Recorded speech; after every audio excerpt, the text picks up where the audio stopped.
Okay, ஹல்லேலூயா. Okay, so சூப்பரான ஒரு வார்த்தை வந்து நம்ம ஜெஸ்டி நம்ம மத்தியில் கொடுத்தாங்க. ஓகே, அடுத்தபடியாக நம்ம வந்து டெஸ்டிமனிக்கு நம்ம வந்து கடந்து போவோமாங்க.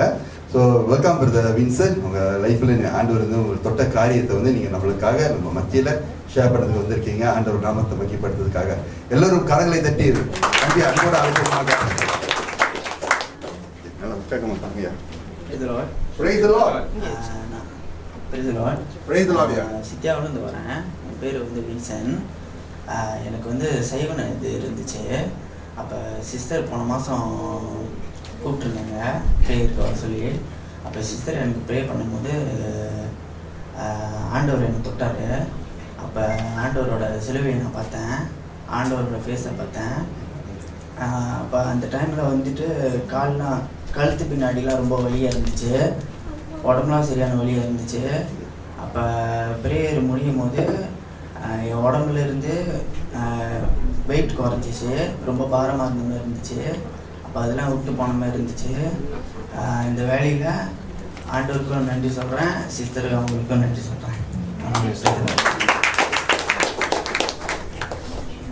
ஹல்லேலூயா. ஓகே, தம்பி வந்து சத்தியவான வந்திருக்காரு. ஓகேங்களா? ஸோ அவர் சொன்ன சாட்சியை நீங்கள் பார்த்தீங்க. அவருக்கு வந்து அந்த மாதிரி ஒரு காரியம் இருக்குன்றது அவருக்கே தெரியாது ஆக்சுவலி, ரைட்டா இல்லையா? ஸோ எப்போ வந்து அவர் வந்து ஆண்டவரை அறிந்து நம்ம அம்மா மூலமாக வந்து அந்த கான்டாக்ட் கிடச்சி அம்மாவுக்கு வந்து அந்த மெசேஜ் அனுப்பும்போது தான் வந்து அவருக்கே வந்து அது தெரிய வந்துச்சு, அவர் வாழ்க்கையில் வந்து இப்படியாப்பட்ட ஒரு காரியம் இருக்குதுன்னு. அதை வந்து அம்மா வந்து ப்ரேயர்ஸ் மூலமாக வந்து எப்படி ஆண்டவர் வந்து அவருக்கு வந்து அந்த விடுதலையை கொடுத்தாருன்றது வந்து அவர் வந்து ரொம்ப இயல்பாக சொன்னார். ஆனால் அந்த மாதிரியான அந்த விடுதலையை இங்கே உட்காந்துருக்கிற நம்ம எத்தனை தடவை நம்ம ருசிச்சிருக்கோம். ஆண்டவர் எவ்வளோ பெரிய காரியம் பார்த்தீங்களா ஆண்டவர் நம்மளுக்கு செய்கிறாருன்ட்டுன்னு. அதாவது நம்ம வந்து அவளை வந்து கடுகளவு நம்ம விசுவாசிச்சா கூட ஆண்டவர் வந்து நமக்கு பெரிய காரியம் செய்வார். ஹல்லேலூயா. ஸோ நமக்குள்ள வந்து மலை போல ஒரு விசுவாசம் இருக்கும் போது மட்டும்தான் ஆண்டவர் செய்யணும்னு சொல்லல. கடுகு போல சின்ன காரியம், அதாவது நீங்கள் ஆண்டவர் நாமத்தை வந்து நீங்கள் வந்து உண்மையிலே நீங்கள் வந்து ஏற்றுக்கும் போது ஆண்டவர் வந்து லைஃப்பில் வந்து பெரிய காரியம் செய்வார். அதே போல தான் அந்த காரியத்தில் செஞ்சிருக்காரு. Hallelujah. Thank you very much brother Vincent உங்களோட டெஸ்டிமனிக்காக. ஓகே, அடுத்ததாக வந்து நம்ம மத்தியில் வந்து டெஸ்டிமனி கூட வரதுக்காக நம்ம பாஸ்டர் லூயிஸை நம்ம முன்னுக்கு அழைப்போமாக. Welcome pastor Lewis. கரங்களை தட்டி உற்சாகமா. ஹல்லேலூயா. Praise the lord. என்னோட டெஸ்டிமனி என்னன்னாக்கா, சிஸ்டரை நாங்கள் சந்தித்து முதலாக சரியாக 1 வருஷம் ஆகுது. சரி, இந்த 1 வருஷ காலத்தில் அவங்களோட இந்த பயணத்தில் நித்திய ஜீவன் சபையில் நம்ம இருக்கும் பொழுது பல அற்புதங்களும் சாட்சிகளும் பார்த்துக்க இருக்கும் பொழுது எனக்குள்ளே நடந்த ஒரு பல சாட்சிகளை வந்து நான் இந்த 1 மாத காலமாக ஒரு பொல்லாத ஆவிகளோட தாக்குதலை வந்து நான் அனுபவிச்சு கொண்டு இருந்தேன். ஓகே, இந்த பொல்லாத ஆவிகளை இருக்கும் பொழுது அதை எப்படி போராடணுன்றதுக்கு நானும் ஜெபிக்கிறேன். என்னால் மீறி அதுக்குள்ளே ஜெயிக்க முடியாத இருக்கிற அளவுக்கு. ஆனால் அதை குறித்து ஜெபம் பண்ணிக்கிட்டே இருக்கும் பொழுது இங்கே சபையில் இருக்கும் பொழுது சிஸ்டர் அதை பார்த்துட்டாங்க. அதுக்காக நான் ஆண்டவருக்கு ரொம்ப நன்றி சொல்கிறேன். அப்படியேப்பட்ட பார்வையை ஆண்டவர் கொடுத்துருக்கிறார் சிஸ்டர்கிட்ட. இவெஞ்சலிஸ் ஊழியம் எப்படின்றத வந்து எனக்கிட்டையும் கற்றுக் கொடுக்குறாரு. இப்படித்தான் அந்த பார்வை இருக்கும்ன்றதை அதை பார்க்கும் பொழுது சிஸ்டர் என்று சொல்கிறாங்க, ஓகே உங்களோட தாக்குதல் இப்படியா இருக்கிறதுல நான் இதை குறித்து என்ன செய்யணும் சிஸ்டர்கிட்ட அவங்கள்ட்ட கேட்கும் பொழுது அப்போ அவங்க ஆலோசனை கொடுத்தாங்க, நீ என்ன செய்யணுன்ட்டு. அப்போ நான் வந்து அதிகமாக ஃபோன்லேயே என்னோடய பேச்சுவார்த்தை இருக்கும். அதிகமாக எல்லாத்துக்கிட்டும் பேசாத நாளே இல்லை.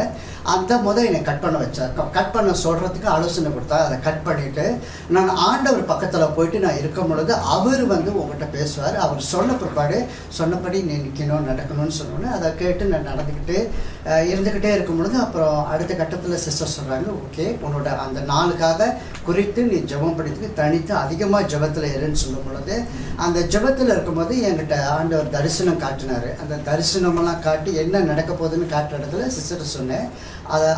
அந்த செய்தி சொன்ன பிற்பாடு சிஸ்டர் சொன்னாங்க, ஓகே இப்போ ரெடியாக இருங்க, ஜெபத்தில் அதிகமாக இருக்கும்படியாக இருக்க சொல்லும் பொழுது அப்போ அந்த நாளுக்காக அந்த டேட் கிடைக்கணும்னா ஆண்டவர் வந்து அழைக்கணும். அந்த நாளுக்காக நீங்கள் ஜெபம் பண்ணுங்க உபவாசம் அப்படின்று அதை சொல்லி இருக்கும் பொழுது அதுக்காக நம்ம எடுக்கும் பொழுது அந்த நாட்களும் வந்தது. அதுதான் இந்த 21ஆம் தேதி 6ஆம் மாதத்தில் சிஸ்டரை போய் நாங்கள் சந்திக்கிறோம்.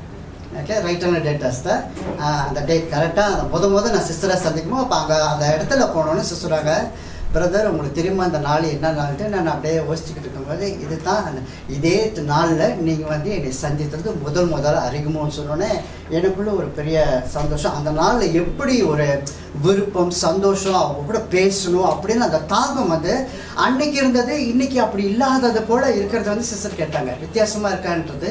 அப்போ அது இருக்கும்போது அப்போ தான் உணர்றேன் எந்த அளவுக்கு டேமேஜஸ் நம்மளுக்குள்ளே இருந்ததுன்ட்டு.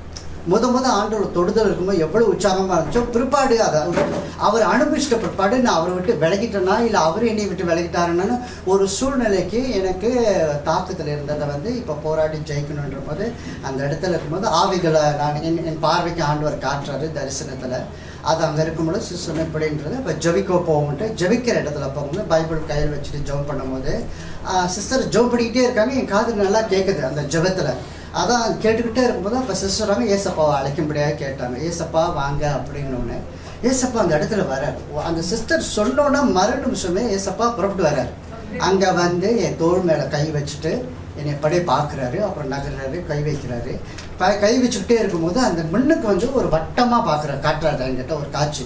அந்த வட்டத்துக்குள்ள வெளிச்சத்தை பார்க்குறேன். அந்த வெளிச்சத்துக்குள்ள இருக்கும் பொழுது ஒரு பாதை, விசாலமான பாதை, அந்த பாதையில் வந்து அழகழகாக இருக்கிறத அது பரலோகத்துக்கு போகிற வாசல் காட்டுறதை வந்து காட்டினார். அதை காட்டும் பொழுது அந்த இடத்துக்கு போகிறதுக்கு நான் என்ன செய்யணும், எப்படி இருக்கணும் அப்படின்ட்டு அந்த இடத்துல எனக்கு சிஸ்டர் ஜெபத்தில் பண்ணும் பொழுது பரிசுத்தாவியானவரை அழைக்க முடியாது ஜெபிக்கிறோம். பரிசுத்தாவினை அழைக்கணுன்னே அந்த நிமிஷத்தில் பிசாசுகளை என்னை சுற்றி இடும்பு உடம்பு எல்லாமே பிடிச்சிருக்கிறத காரியம் வந்து மொழிக்குள் மாதிரி வெடிக்குது, அப்படியே சுக்குநூறாக உடையுது. அப்படியே என்னை விட்டு விலகிறதுன்ட்டுல உடஞ்சி அது சுக்குநூறாக போகிறத வந்து காட்டினோன்னே ஒரு பெரிய ரிலீஸ் கிடச்ச கையோட அதுலேருந்து நான் பார்க்குற ஆண்டவர் காட்டுற காரியத்தில் இனிமேல் நீ எப்படி இருக்கணும், எப்படி முடிவு எடுக்கணுன்றதுல நீ எப்படி தீர்மானம் எடுக்கணும். இந்த பக்கம் வந்தால் தேவராஜ்யம், உன் பக்கமாக நீ நினைச்சிருந்தாக்க உனக்கு அந்த ராஜ்யம் கிடைக்காதுன்ட்டு ரொம்ப தெளிவாக என்கிட்ட அன்றைக்கி காட்டின பிற்பாடு இப்போ நான் குணமாகணுமா மனம் மாறணுமான்றதுக்கு மனம் மாறுறது தான் தவிர வேறு எதுவும் இல்லைன்றதுக்கு சிஸ்டரோட வார்த்தைக்கு கட்டுப்படுறேன்னா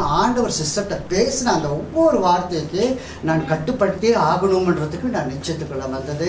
ஆண்டவர் எனக்கு உடனே விடுதலை கொடுத்து அதோட மகிழ்ச்சி என்னதுனாக்கா நாளாக எனக்கு இன்றைக்கு புதிய அபிஷேகத்துக்குள்ள ஆண்டவர் கொடுக்க போகிறது ஆசீர்வாதத்தை எல்லாம் நான் காட்டினதை வந்து நான் அதை அனுபவிக்கிறதுக்காக உள்ளதை வந்து அவங்க பாதையில் அந்த பாதையில் நிற்கணும், அந்த பாதையில் நடந்து போகணும். நம்ம பெரியவராக இருக்கிறோம், நான் இப்படி ஆகிட்டேன் அப்படி ஆகிட்டேன்ட்டு அதெல்லாம் ஒன்றுமே இல்லை. ஆனால் ஆண்டவர் பேருது அந்த இறுதியும் பரிசுத்தமாக சுத்தமாக இருக்கிறத வந்து அது மட்டும் தான் வேணும்னு ரொம்ப அழகாக சொன்னதை வந்து நான் சிஸ்டருக்காக ரொம்ப நன்றி சொன்னேன். இந்த சபைக்குள்ளே வந்து நம்மளை எல்லாத்தையும் அழைச்சாங்க.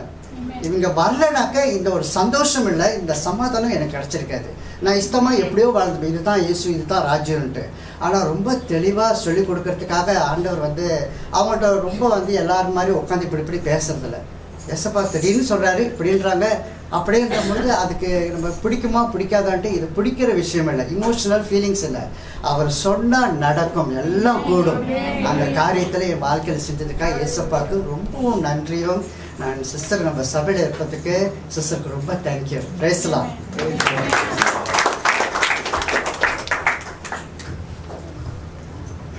சூப்பர் பாஸ்டர், சூப்பரான சாட்சி, நல்ல ஒரு பவர்ஃபுல்லான ஒரு சாட்சி. ஆமாவா, இதுலேருந்து நம்ம வந்து என்ன கற்றுக்கணும்னாக்கா பாருங்க, பாஸ்டர் சொன்னாங்க ஒரு வருஷம் முன்னாடி வந்து பாஸ்டரை வந்து மீட் பண்ணும்போது, நம்ம ஊழியக்காரர் மீட் பண்ணும்போது அவருக்குள்ளே இருந்த எல்லா கருவி விடுதலை ஆச்சு. ஆனால் இருந்த பொழுதுல வந்து அவர் வந்து ஊழிய பாதையில் இருக்கிறதுனால கண்டிப்பாக வந்து சத்துருவம் வந்து அவரை வந்து எப்படியாவது வஞ்சிக்கணும்னு வந்து இன்னும் வகை தேடுவான். இப்போ நம்ம மாதிரி சாதாரண ஆளாக கூட இருந்தால் கூட அவன் வந்து நம்மளை பிடிச்சி வச்சிருக்கிறத நம்மளே வந்து ரியலைஸ் பண்ண மாட்டோம், நம்மளுக்கும் தெரியாது. இப்படி ஏதாவது பெரிய ஊழியக்காரங்க அந்த மாதிரி போகும்போது அவங்க சொல்லும் போது மட்டும் நம்மளுக்கு தெரியும் நமக்குள்ளே இருக்கிற காரியங்கள். ஆனால் ஊழிய பாதையில் இருக்கிற அவருக்கு வந்து அவர் கண்ணு முன்னுக்கே தெரியுது என்ன நடக்குது, அவர் வந்து எப்படி டவுன் பண்ண வைக்கிறது பார்க்குதுன்ட்டுன்னு. ஓகே, ஸோ ஆனால் இதில் வந்து அவர் வந்து என்ன பண்ணாருனாக்கா தழுந்து போல. அவர் வந்து இன்னமும் நான் ஆண்டவர் ஊழியத்தை பாதையில் இருக்கணும், நான் இன்னும் வந்து ஆண்டவர் ஊழியத்தை நான் வந்து இன்னும் அதிகமாக செய்யணுன்றதுக்காக தான் இவ்வளோ பிரயாசம் எடுத்து இன்றைக்கு வந்து அவருக்கு வந்து அந்த ஒரு விடுதலை கிடைத்திருக்குது. ஹல்லேலூயா. ஸோ இப்போ நம்மளும் வந்து எப்படி இருக்கோம்னாக்கா நம்மளோட விசுவாசம் வந்து நம்ம வந்து 100% வந்து நம்ம வந்து பரிசீலனைப்படுத்திக்கணும். இன்னைக்கு நம்ம விசுவாசமா இருக்கும்னா இன்னைக்கு ஓகே சூப்பராக இருக்கும், இன்னையோட முடிஞ்சிருச்சுன்னு இல்லை, இன்னையோட நாளைக்கு இன்னும் அதிகமாக என்பது விசுவாசிக்கணும் ஆண்டவரை. Hallelujah. Okay, so thank you so much pastor Louis, இது நல்ல ஒரு டெஸ்டிமனிக்காக. ஹல்லேலூயா. கரங்களை தட்டுங்க. அடுத்ததாக வந்து நம்ம வந்து இன்றைக்கு வார்த்தைக்குள்ள நம்ம போறோம். இன்றைக்கு வார்த்தை கொடுக்கறதுக்காக அம்மா வந்திருக்காங்க. ஸோ த ஃபவுண்டர் ஆஃப் நித்திய ஜீவன் பிரேயர் ஹவுஸ் இவாஞ்சலிஸ்ட் சுமிதாவை நம்ம முன்னுக்கு வார்த்தை கொடுக்கறதுக்காக அழைப்போமாக. எல்லோரும் எழுதி நின்று கரங்களை தட்டி உற்சாகமாக அன்போடு அழைப்போமாக.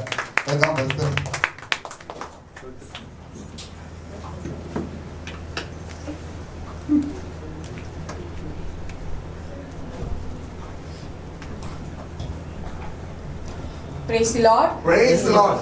கர்த்தரின் பரிசுத்த நாமத்துக்கு ஸ்தோத்திரம். எல்லாரும் கண்களை மூடி ஒரு நிமிடம் ஜெபம் பண்ணி நம்ம செய்திக்குள்ள கடந்து போகுவோம். ஸ்தோத்திரம். ஹalleluya. ஹalleluya. Thank you Jesus. நன்றி அப்பா, நன்றி ராஜா. ஏசப்பா, எங்களை எல்லோரும் ஆண்டவரே இந்த நல்ல நாளை எங்களுக்கு கொடுத்ததுக்காக நன்றி அப்பா. எங்களை எல்லோரும் ஒன்றாக இணையும்படியாக செய்த கிருபைக்காக உமக்கு நன்றி அப்பா. அன்பின் பரலோக தந்தையே உமக்கு கொடான கோடி நன்றி அப்பா. நித்திய ஜீவன் பிரேயர் ஹவுஸை நீங்க ஆசீர்வதிக்கணும். மலேசியா தேசத்தை நீங்க ஆசீர்வதிக்கணும். உங்களோட தெய்வீக பிரசன்னம் இங்க இறங்கி வந்ததுக்காக நன்றி அப்பா. தேவ தூதல் கொண்டு இந்த வீட்டை நிரப்புறதுக்காக உமக்கு கொடான கோடி நன்றி அப்பா, நன்றி ராஜா. ஆண்டவரே, இந்த நாள்ல நீங்க பேசுற வார்த்தைகள் ஒவ்வொருத்தரோட உள்ளத்துல போய் சேரட்டும் ராஜா. ஒவ்வொருத்தரோட ஆத்மாக்குள்ள போய் சேரட்டும் ராஜா. உள்ளான மனிதனுடைய ஆத்மா ஆண்டவரே, அந்த இருதயம் கதவுகள் திறக்கும்படியாக நீங்க செய்யுங்கள் சுவாமி. அதற்காக நான் ஜெபிக்கிறேன் அப்பா. மாம்சமான என்னை கொண்டு ஆவியானவரை நீங்க பேசுங்க, நீங்க இடைபெறுங்க. எங்கள் ஆண்டவராகிய இயேசு கிறிஸ்து நாமத்தினால் ஜெபிக்கிறேன் ஜீவனுள்ள நல்ல பிதாவே. ஆமென், ஆமென், ஆமென். ஸ்தோத்திரம். ஹalleluya. ஹalleluya. Praise the Lord. உட்காருவோம். கர்த்தரின் பரிசுத்த நாமத்துக்கு ஸ்தோத்திரம். ஆமென். எல்லாரும் நல்லா இருக்கீங்களா? சூப்பர். சூப்பர். மகிழ்ச்சி. ஸ்தோத்திரம். வாழ்க்கையின் தத்துவம். வாழ்க்கைன்னா என்ன? நம்ம லைஃப் எப்படி இருக்க போகுது இல்லையா? நம்ம லைஃப்ல நமக்கு வந்து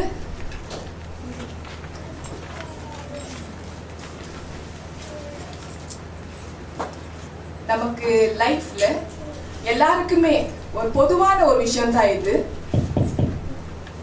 கேக்குதா? எல்லாருக்குமே பொதுவான ஒரு விஷயம். சிலருக்கு வீடு இருக்கு, சிலருக்கு வீடு இருக்காது. வீடு இல்லாதவங்களுக்கு நிச்சயமா ஒரு நாள் வீடு வரும் இல்லையா? சிலருக்கு வீடு இருந்தும் ஏதோ ஒரு சூழ்நிலை, என்னமா சிஸ்டர் லிடியா, ஏதோ ஒரு சூழ்நிலை நெருக்கடி வந்தக்குள்ள நம்ம என்ன பண்ணோம், பண கஷ்டங்கள் வந்தக்குள்ள அந்த வீடு விற்க வேண்டிய ஒரு சூழ்நிலை வரும். அப்புறமா திரும்ப போயிட்டு திரும்ப வாங்கிக்கலாம். இதெல்லாம் வந்து பொருட்கள். அதே போலதான் வேலையும். வேலை நிச்சயமா உங்களுக்கு அந்த வேலை உண்டுன்னு ஆண்டவர் தெரியப்படுத்திட்டார் பிரதர். வேலை வரும், அடுத்த வேலை உயர்வான வேலை வரும் போகும். இதுதான் நம்மளோட அன்றாட வாழ்க்கையில இருக்கு இல்லையாமா? அதே நேரத்துல ஜுவல்லரிஸ் பொருட்கள் அந்தமா போனா மறுபடியும் வந்துடும் இல்லையா? போனா வந்துடும். படிப்பு கூட ஃபெயில் ஆனா கம்மி மார்க் இருந்தா நமக்கு அடுத்தது இன்க்ரீஸ் பண்ணி விட்டுடுவார் இல்லையா? அதே மாதிரி கேம்ஸும் தோல்வி வெற்றின்றது இருக்கவே இருக்கு. ஒரு தடவை தோல்வி ஆனாக்கா நிச்சயமா அடுத்த கேம் மேட்ச் நம்ம வெற்றி பெறுவோம் இல்லையா? சோ போகும் வரும் இல்லையா? சோ அதே மாதிரி பணம் மணி போகும் மறுபடியும் வந்துடும் இல்லையா? ஹெல்த் எல்லாருமே ரோபாலாம் கிடையாதுங்க. எனக்கு தலைவலி காய்ச்சல் எல்லாமே வரத்தான் செய்யும். அது போகும் மறுபடியும் வரும், போகும் மறுபடியும் வரும். வாழ்க்கையில ஒண்ணு மனிதனோட வாழ்க்கையில ஒண்ணு போனா அது வரவே வராது. அது எது தெரியுமா?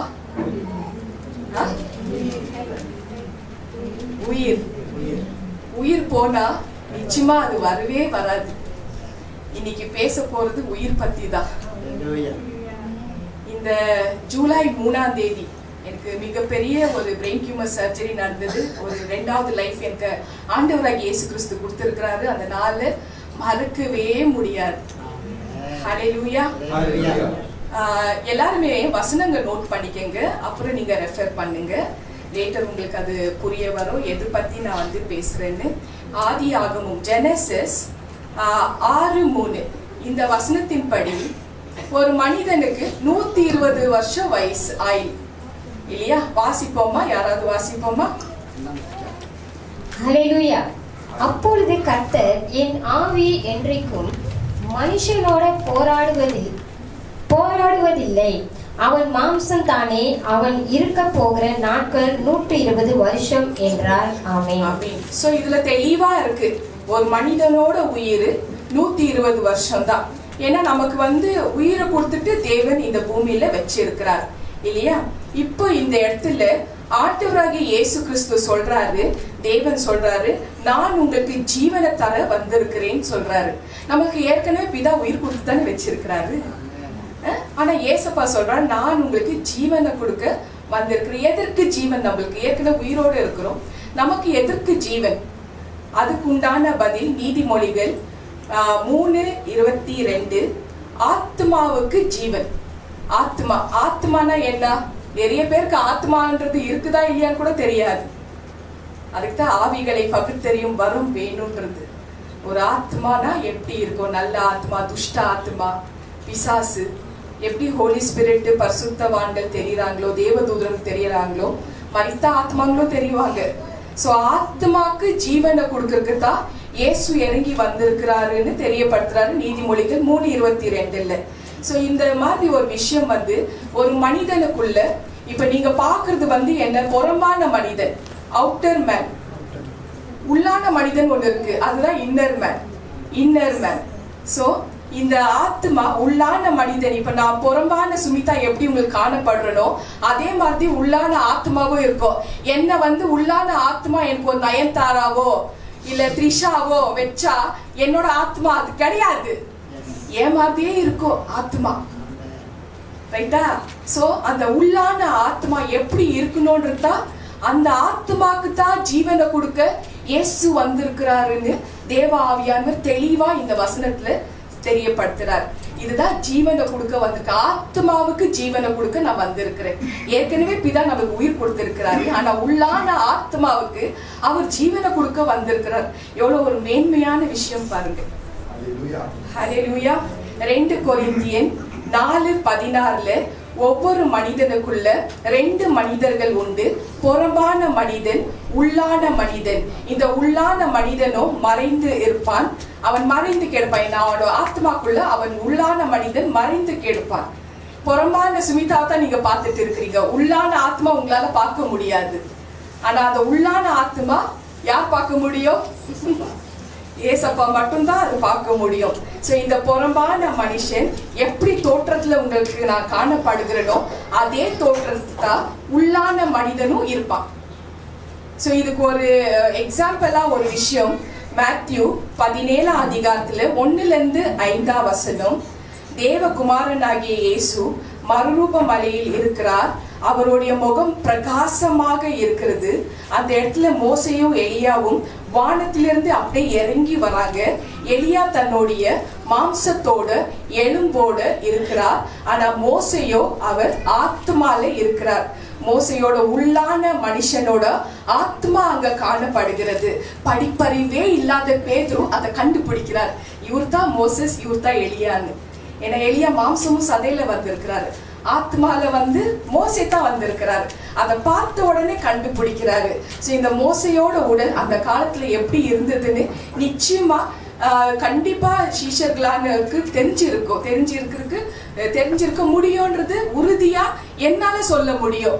ஏன்னா மோசஸ் நான் ஸ்பிரிட்ல பாக்குறதுல அவர் எப்படி வர்றாரு எனக்கு தெரியும். அப்ப ஏசப்பாவோட சீஷர்களுக்கு எவ்வளவு வல்லமையா நிரப்பி இருந்தாரு, அவங்களுக்கு தெரியாதா? என்ன ஈஸியா பேதுரு கண்டுபிடிக்கிறார், இவர்தான் மோசஸ், இவர்தான் எலியான்னு. சோ இதுதான் உள்ளான மனிதனை மோசைய அந்த காலத்துல பேதுரு தான் பாக்குறாரு. சோ இப்படி இந்த உள்ளான மனிதனை பார்த்து கண்டுபிடிச்ச உடனே இதுதான் மாம்சத்துல வழிபட்ட அந்த எலியா, இவர்தான் மோசஸ்ன்னு தெரிய வந்தது. இது என்னோட பிராக்டிக்கல் அனுபவத்தோட நான் பேசுறேன். ஏன்னா ஜூலை இந்த மாசம் 3ஆம் தேதி தான் எனக்கு 2வது லைஃப். ஸோ மிகப்பெரிய பிரெயின் டியூமர் சர்ஜரி, அது எல்லாருக்குமே தெரியும். ஸோ மறுபடியும் ஏன் சொல்றேன்னாக்கா அதுல அர்த்தங்கள் இருக்கு. என்னோட வாழ்நாள் முழுக்க என்னோட டெஸ்டிமனி தான் எனக்கு அஸ்திபாரம். இதை வச்சுதான் என்னோட ஊழியத்தின் பேஸே நடக்க போகுது. ஹல்லேலூயா. ஸோ இது என்னோட ப்ராக்டிக்கலான அனுபவத்துல இருக்கிறதுனால இந்த யூடியூப் சேனல்லும் சரி, லைவ்ல பார்த்துட்டு இருக்கவங்களும் சரி, ஒரு சின்ன குறிப்புகள் என்னோட பழைய டெஸ்டிமனி, ஓல்ட் டெஸ்டிமனி வீடியோ இதுல டிஸ்பிளே ஆகும். யாருக்கு ப்ரேயர் ரிக்வெஸ்ட் வேணுமோ டெக்ஸ்ட் அல்லது வாய்ஸ் ரெக்கார்ட்ல வித் ஃபேமிலி பிக்சர் அனுப்பி விடுங்க. ஜெபம் பண்ண பிறகு ஆண்டவர்கிட்ட இருந்து பதில் வந்த பிறகு நானே உங்களுக்கு கால் பண்ணுவேன். ஹல்லேலூயா. கர்த்தரின் பரிசுத்த நாமத்துக்கு ஸ்தோத்திரம். ஜூலை 3ஆம் தேதி மிகப்பெரிய பிரெயின் டியூமர் சர்ஜரி. 11 இருந்து 5:30 மணி வரைக்கும் 2 மணிக்கு உயிர் பிரிஞ்சிடுதுங்க. வெளியில வந்துற என்னோட பாடியை, என்னோட ஸ்பிரிட், என்னோட ஆத்மா நானே பாக்குறேன். ஒரு ஸ்டீல் பவுல்ல 1 கிலோக்கு மேல டியூமர் கட்டி பாதி கட் பண்ணி வச்சிருக்காங்க. இன்னும் 2 பிளாஸ்டிக் கண்டெய்னர் அப்படியே இருக்கு. ஸோ அது இன்னும் ஃபுல் ஆகல. ஆனா 5:30 மணிக்கு எல்லாமே ஃபுல் ஆயிடுச்சு. மோர் தென் 1 கிலோ. எங்க ஹஸ்பண்ட் கேட்டா மோர் தென் 1 கிலோன்றாரு. ஸோ அப்படி வந்து அந்த தலையை வந்து கட் பண்ணி வச்சிருக்கிறாங்க. என்னோட ஸ்பிரிட்ல நானே பாக்குறேன். அப்பதான் ஒரு பர்சன் வருது நான் பாக்குறேன் மேகத்துல இருந்து. ஜான் 5ஆம் அதிகாரத்துல 21, 22 இது ரொம்ப ரொம்ப இம்பார்ட்டன்டான ஒரு விஷயம், மெசேஜ். இது யாருக்கு ரீச் ஆகணுமோ அவங்களுக்கு ரீச் ஆகும். ஸோ நம்மளோட ஆத்மாவை சேவ் பண்ணிக்கணும்னா இந்த மெசேஜ் ரொம்ப ரொம்ப இம்பார்ட்டன்ட். அவர் எனக்கு உயிரை கொடுத்து ராஜ்யத்துக்கு கொண்டு போறார். மேத்யூ 11ஆம் அதிகாரத்துல 27ஆம் வசனத்தின்படி என்னை கொண்டு போய் பிதா கிட்ட நிக்க வைக்கிறாரு. என்ன காரணத்துக்காக நான் என்னை கூட்டிட்டு வந்திருக்கிறாரு, எப்படிப்பட்ட ஒரு பாவம் சாபமாக என் குடும்பத்துல மாறியதுன்றது எனக்கு தெரியப்படுத்திட்டாரு. ஸோ அப்படி வந்து எனக்கு அந்த டைம்ல மறுபடியும் என்னோட ஆத்மாக்கு உயிரை கொடுத்துட்டு தான் என்னை மேல கூட்டிட்டு போறார். இதுதான் அந்த யோவான் 5ஆம் அதிகாரத்துல 21, 22ல நடந்திருக்கு. ஸோ இது என்னோட ப்ராக்டிக்கலான லைஃப்ல நடந்திருக்கு. ஒரு தடவை உயிர் போயிடுச்சு, மறுபடியும் ஆத்மாக்கு உயிர் கொடுத்துட்டு தான் மேல எடுத்துட்டு போனார். ஹல்லேலூயா. ஸோ அவர் என்கிட்ட வந்து என்ன தெரியப்படுத்தினார்னாக்கா, நான் என் ஆடுகளுக்கு, என் மக்களுக்கு ஜீவனை கொடுக்க விரும்புகிறேன். அதற்காக தான் நான் உங்ககிட்ட இறங்கி வந்தேன்னு சொன்னாரு. இந்த நாள்ல ஆதார வசனம் நம்ம வாசிப்போம். யோவான் 10:10. ஜான் 10:10.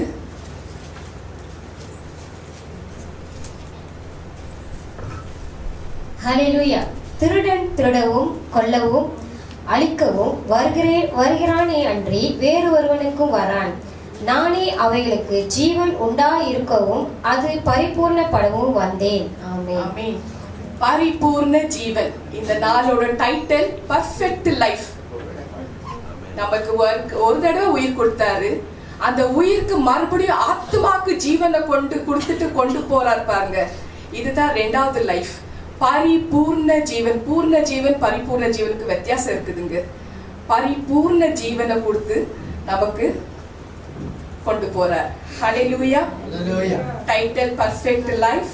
ஸோ அவர் வந்து என்ன சொல்றாருன்னா, நானும் அவைகளுக்கு ஜீவன் உண்டாயிருக்கவும் அது பரிபூர்ணப்படவும் வந்தேன். நான் என் ஆடுகளை நான் நேசிக்கிறேன்.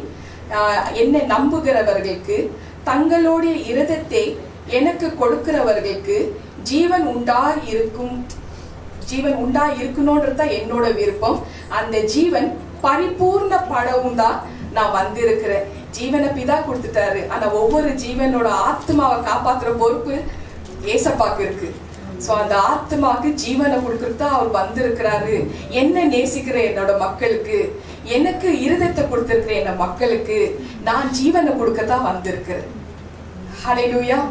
பாக்கியம் சிஸ்டர் சொன்னாங்க, இருதயத்துல இயேசுவை கூப்பிடுங்க, இயேசு வரணும், பின்னாடி நம்ம நடக்கணும், பின்னாடி திரும்பி பார்க்க கூடாது, முன்னுக்கு பார்த்துட்டு போயிட்டே இருங்கன்னு. நம்ம இடம் கொடுத்தா தானே அவர் உள்ள நுழைய முடியும். ஸோ அவன் நம்ம ஆத்மாக்கு ஜீவனை கொடுக்கத்தான் அவர் வந்திருக்கிறாரு. ஸோ அந்த ஜீவன் பரிபூர்ணப்படதான் நான் வந்திருக்கிறேன்னு ஏசப்பா சொல்றாரு. நம்ம பரிபூர்ண வாழ்க்கை, பர்ஃபெக்ட் லைஃப்னா, பரிபூர்ண ஜீவனா என்ன நம்ம புரிஞ்சுக்கணும். நம்ம எதெல்லாம் நம்மளுக்கு இந்த பூமியில வாழ்றதுக்கு இறைவன் கொடுத்திருக்கிறாரு. அப்போஸ்தலர் நடவடிக்கை 17:25 நம்ம வாசிப்போம்.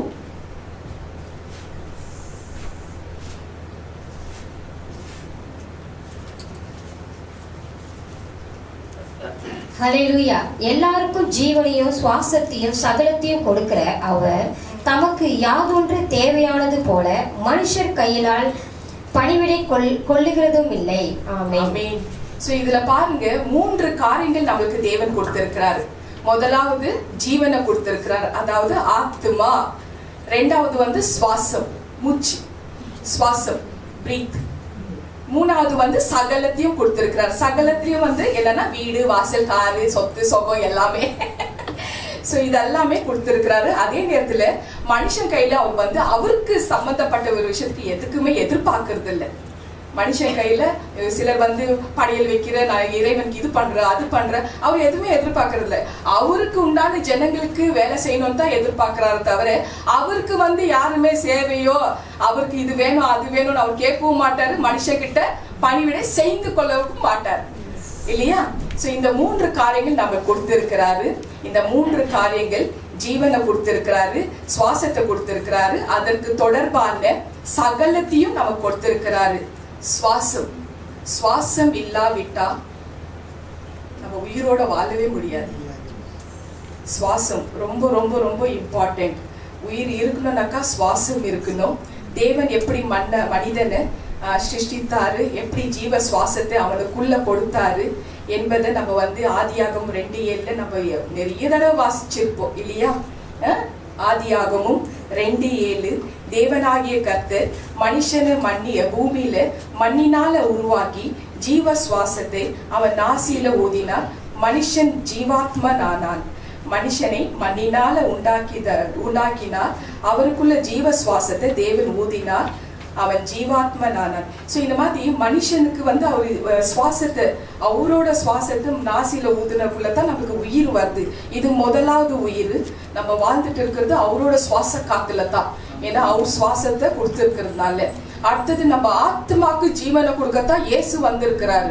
அந்த ஆத்மாவை எப்படி நம்ம காப்பாத்திக்கணும்ன்றது தான் இன்னைக்கு மெசேஜ், பரிபூர்ண ஜீவன் என்ற மெசேஜ்.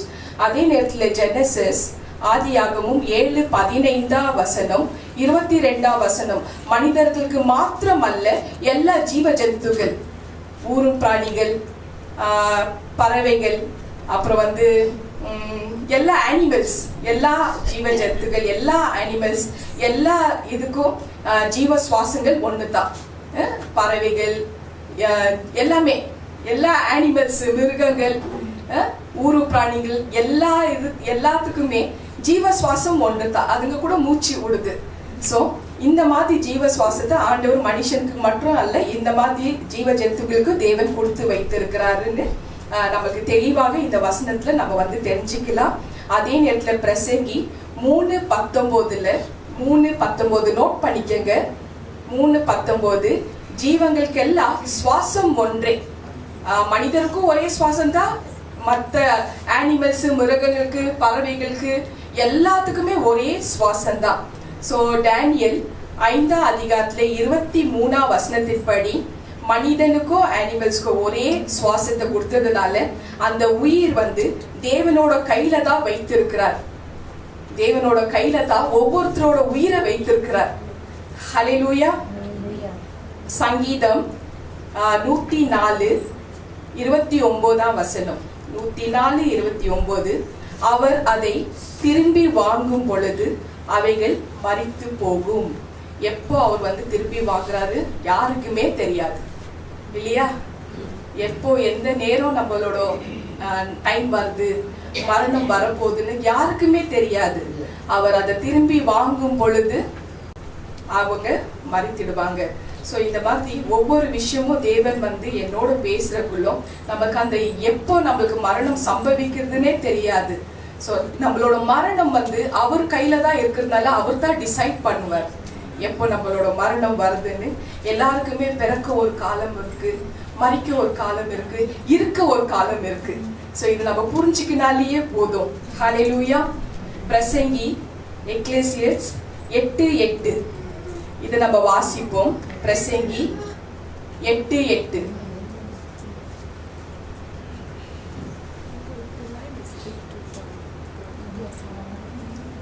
பிரசங்கி 8:8 வாசிப்போம்.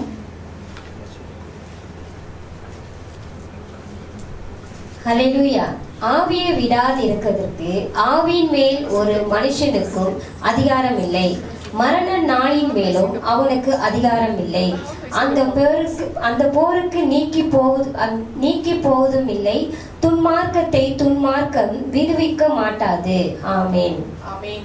ஸோ இப்போ நம்ம ஆதார வசனமா யோவான் 10:10 படிச்சோம் இல்லையா?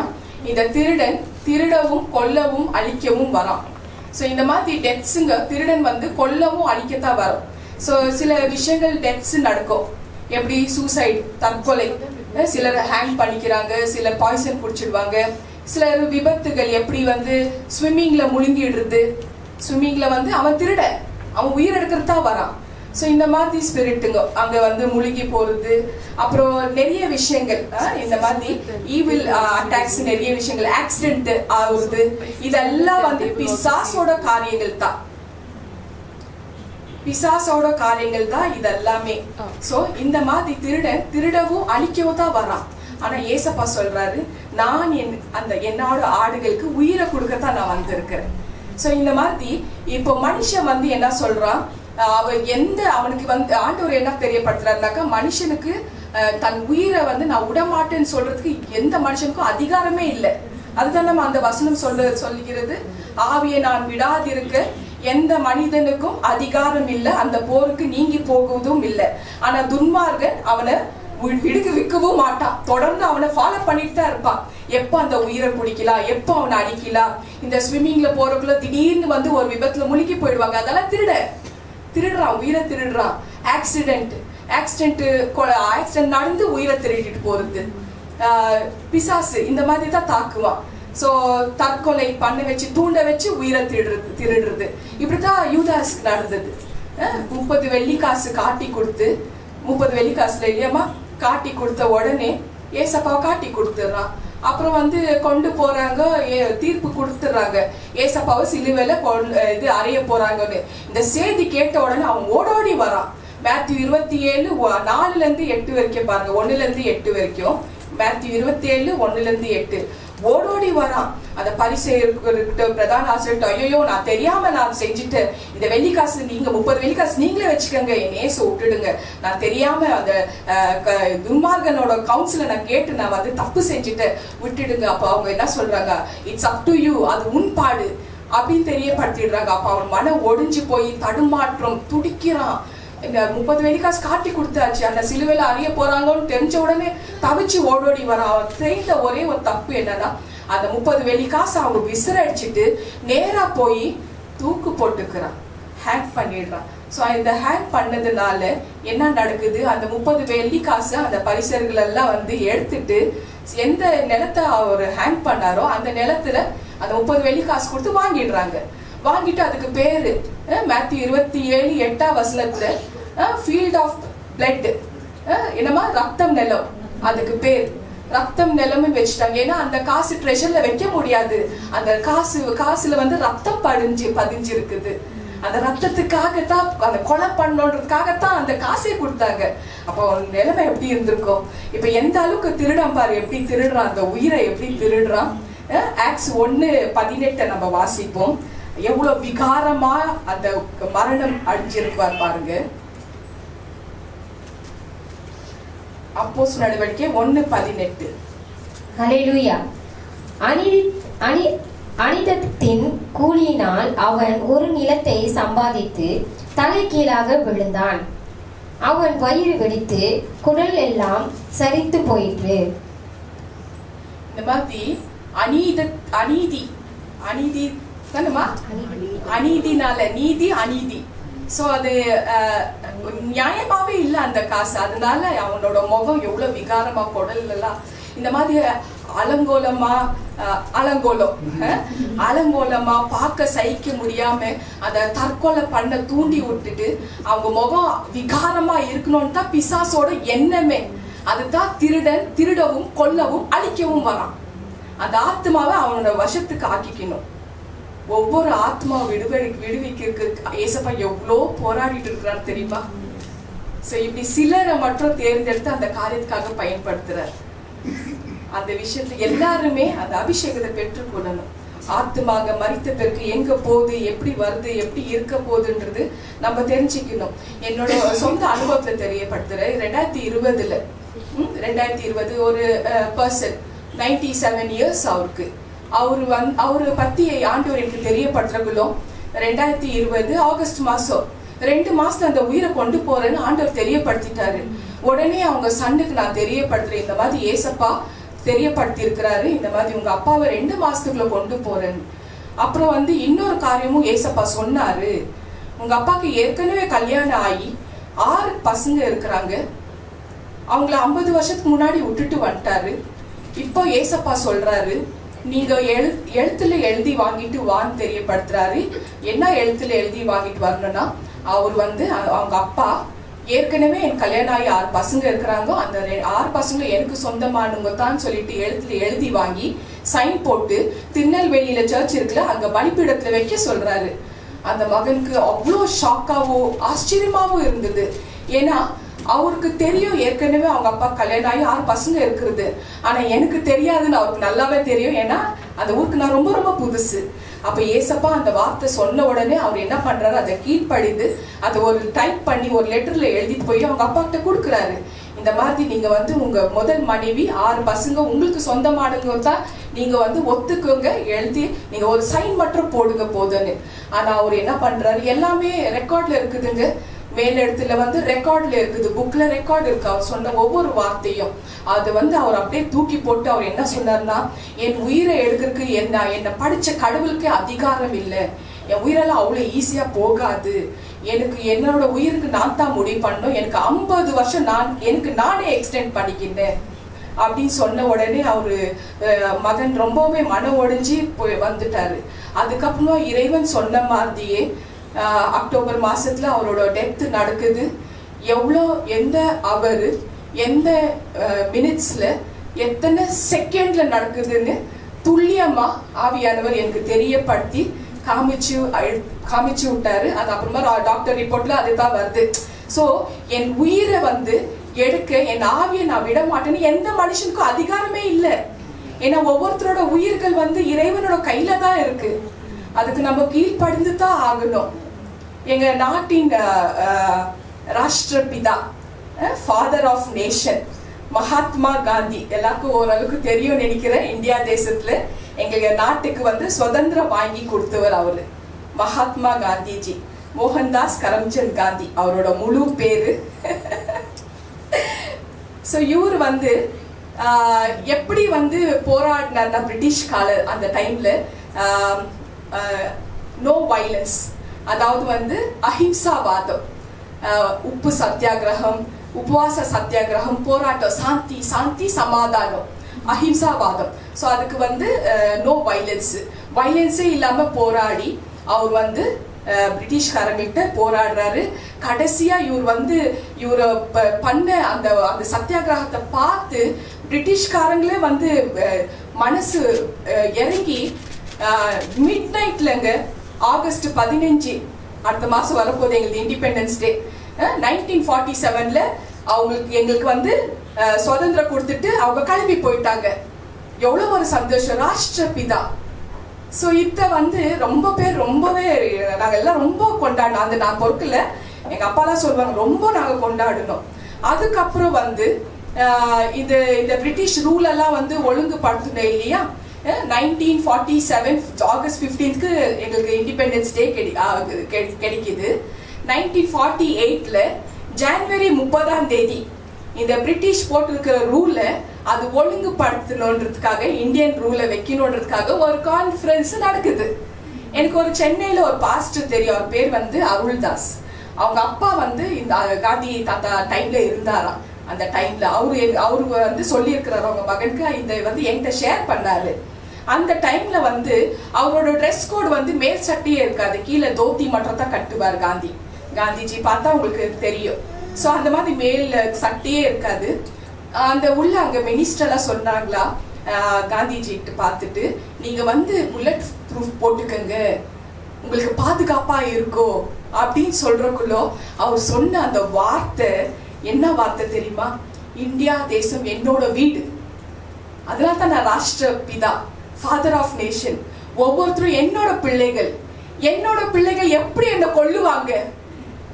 அந்த டைம்ல பிரிட்டிஷ்காரங்க வெடிக்காத குண்டா இல்ல வெடிக்காத பாமா, அதுக்கே நான் வந்து பயப்படல. அப்பவே நான் வந்து புல்லட் ப்ரூஃப் போடல.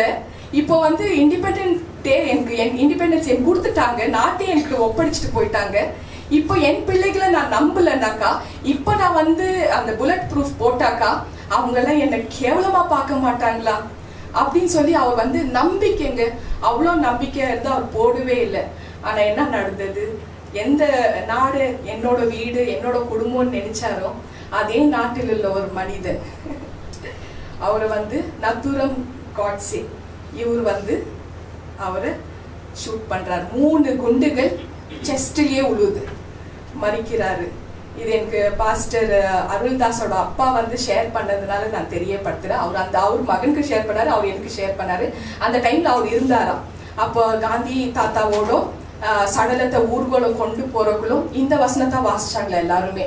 பிரசங்கி 3ஆம் அதிகாரத்துல 1-8 எல்லாவற்றிற்கும், எக்லேசியஸ் 3:1-8 எல்லாவற்றிற்கும் ஒரு காலம் உண்டு, பிறக்க ஒரு காலம் உண்டு, மறிக்க ஒரு காலம் உண்டு, நட ஒரு காலம் உண்டு, நட்டதை புடுங்க ஒரு காலம் உண்டு. அந்த காலத்தை தேவன் ஒருவரே அறிவார். ஜீவ சுவாசம் அந்த காலம் வந்து தேவன் கையில தான் இருக்கு, அவர்கிட்ட தான் இருக்கு. அது இருக்கு மட்டும், இந்த ஜீவ சுவாசம் இருக்கு மட்டும் தான் மனுஷனோட உயிரோட இருக்க முடியும். அது இல்லைன்னா ஒண்ணுமே கிடையாது. ஸோ இந்த மாதிரி ஒவ்வொரு விஷயமும் தேவன் கையில தான் எல்லாமே இருக்கு. எப்போ மரணம் வருதுன்னு யாருக்குமே தெரியாது. ஸோ அதனால இந்த ஜூடாஸ் பண்ண மாதிரி நம்ம வந்து நம்ம காலத்துக்கு நேரத்துக்கு முன்னாடியே நம்ம வந்து நம்மளோட உயிரை எடுத்துக்க கூடாது. நிறைய பேர் காதல் தோல்வி, இந்த வசனத்தை போட்டு பிரசங்கி 7:17, காதல் தோல்வியானா, லவ் ஃபெயிலர்னா தற்கொலை, கணவன் மனைவி சண்டைனா தற்கொலை, நாட்டுல அதிகாரத்துல வரலன்னா தொண்டர்கள் கெரோசினோ பெட்ரோலை ஊத்தி செத்துடுறாங்க. என்ன கொடுமை இது! உயிர், வெளியேறப்பட்ட உயிர் ஒரு தடவை போனா வராது, வரவே வராது. இப்படியெல்லாம் வந்து தன் காலத்துக்கு முன்னாடியே போகிறக்குள்ளோ எப்படி அவர் வந்து உயிரை கொடுக்க முடியும்? ஆத்மாவுக்கு எப்படி உயிரை கொடுக்க முடியும்? இல்லையா? பிதா உயிரை கொடுத்துட்டாரு, ஆத்மாக்கு உயிரை கொடுத்து கொண்டு போனோம். ஆனா டைமுக்கு ஒவ்வொரு உயிர் வந்து பிதாவோட கையில தான் இருக்கு. ஆனா நம்ம அவர் இந்த டைமுக்கு முன்னாடி நம்ம வந்து இந்த மாதிரி கேஸுங்க முன்னாடியே பண்ணிக்கினாக்கா அந்த ஆத்மாங்க எங்க போகும்? அவர் எப்படி உயிரை கொடுத்து ராஜ்யத்துக்கு கொண்டு போவாரு? இதுக்கு கேள்விக்கு என்ன பதில்? கண்ணில் தெரியுங்க, ரோட்ல போறக்குள்ளோ ஆத்மா அங்க மேல போவாம மரத்தடியில தொங்கிட்டு இருக்கோம். ராபர்ட் பிரதர் முருங்கை மரத்துல தொங்கிட்டு இருக்கோம், புளியா மரத்துல தொங்கிட்டு இருக்கோம், எல்லாம் தொங்கிட்டு இருக்கோம். ஆக்சிடென்ட் ஸ்பிரிட் நாங்க பார்ப்பேன். ஆக்சிடென்ட்ல லாஸ்ட் டைம் சத்யாவது கேஸும் அப்படிதான். ஆக்சிடென்ட் ஸ்பிரிட் அப்படியே காத்துட்டு இருக்கு உயிரை கொள்றதுக்கு. ஒவ்வொரு அந்த ஜெபம் வந்தா தான் என்னால உயிரை காப்பாற்ற முடியும். ஸோ இந்த மாதிரி நம்ம நேரத்துக்கு முன்னாடி நம்ம வந்து போயிட்டாக்கா அவரால் அந்த ஆத்மாவுக்கு உயிர் கொடுக்கவே முடியாது. காப்பாத்திக்கணும், நம்ம ஆத்மாவை நம்ம தான் காப்பாத்திக்கணும். ஏன்னா நம்ம ஆத்மா இறைவனுக்கு சொந்தமானது. ஹல்லேலூயா. தேவன் சொல்றாரு, நான் உங்களுக்கு ஜீவனை தருகிறேன். ஏன் உள்ளான மனிதனுக்கு ஜீவன்னா ஆத்மாவுக்கு ஜீவனை தரத்தான் வந்திருக்கிறேன். ஆனா இதுக்கு ஏன் என்ன காரணம்னாக்கா இந்த ஆத்மா கூட இறைவனோட பார்வையில செத்து போயிருக்குமா. சில சமயங்கள்ல இறைவனோட பார்வையில செத்து போயிருக்குமாங்க நம்மளோட ஆத்மா. அப்ப எவ்வளோ நம்ம ஆத்மா கரையா இருக்கும். சொன்னார் பாஸ்டர் லூயிஸ் சொன்னார், ஆத்மாவை காப்பாத்திக்கணும், ஆத்மா பரிசுத்தமா இருக்கணும். ஸோ நம்ம ஆத்மா இறைவனோட பார்வையில செத்து போயிருக்குமா. எபேசியன்ஸ் 2:1 நம்ம வாசிப்போம்.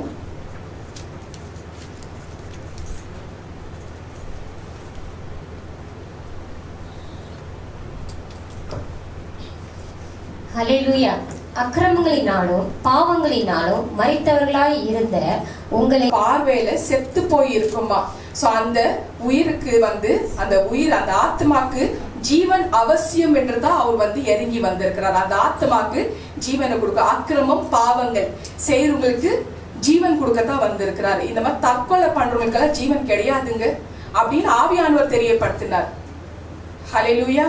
இதுதான் விஷயம், அழிஞ்சு போயிடும். சோ இந்த அக்கிரம பாவங்கள் பண்றவங்களுக்கு தான் மன்னிப்பு உண்டு. அது பாவ அறிக்கை பண்ணி அவரோட ரத்தத்தினால கழுவப்பட்ட பிறகு அந்த ஆத்மாக்கு ஜீவன் உண்டு. அதை தாண்டி மறுபடியும் பழைய பாவத்தை போயிட்டு இருந்தா அவ்வளவுதான், அழிஞ்சு போயிடும் ஆத்மா. இறைவனோட பார்வையில செத்ததாவே இருக்கும், கண்டினியூஸா செத்ததா இருக்கும். இன்னும் கேட்டா ஒரு சில கூட்டத்தை ஆண்டவர் தெரியப்படுத்துறாரு, ஒரு சில கூட்டம் இறைவனோட பார்வையில ரெண்டு முறை செத்ததா இருக்குமா.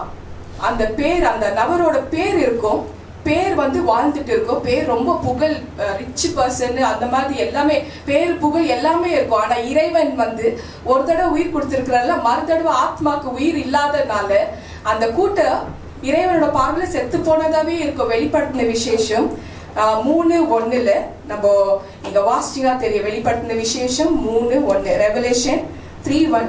அங்கே தேவன் ஒரு குறிப்பிட்ட மக்களை பார்த்து, நீ உயிருள்ளவன் என்று பெயர் பெற்றும் செத்தவனாய் இறைவனோட பார்வையில செத்தவனாய் இருப்பாய். உனக்கு வந்து உன்னோட பேரு உயிரோட இருக்கும், ஆனா நீயோ இறைவனோட பார்வையில செத்தவனாய் இருப்பாய் அப்படின்னு வந்து தேவன் தெரியப்படுகிறார். ஒரு சகோதரி பாண்டிச்சேரியிலேருந்து அவங்களுக்கு 37 வயசு, ஒரே ஒரு மகள் தான்.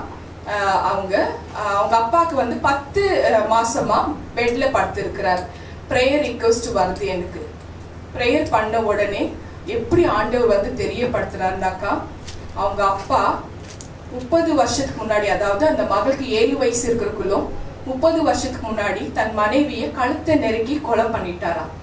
மரணம் அடைஞ்ச உடனே பெரிய செல்வம், அவர் ரிச் பர்சன், பெரிய பங்களா, பின்னாடி தோட்டத்துல வந்து ஹார்ட் அட்டாக் ஆயிடுச்சுன்னு சொல்லிட்டு ஜனங்க, ஏன்னா அவர் வந்து நிறைய ரிச் மேன் இல்லையா, எல்லாம் நிறைய பேர் அவருக்கு வந்து சலாம் போட்டு வேலை செய்யுங்க தான், பெரிய பாஸ் அவரு, யார் கேள்வி கேட்குற மாதிரி இல்லை.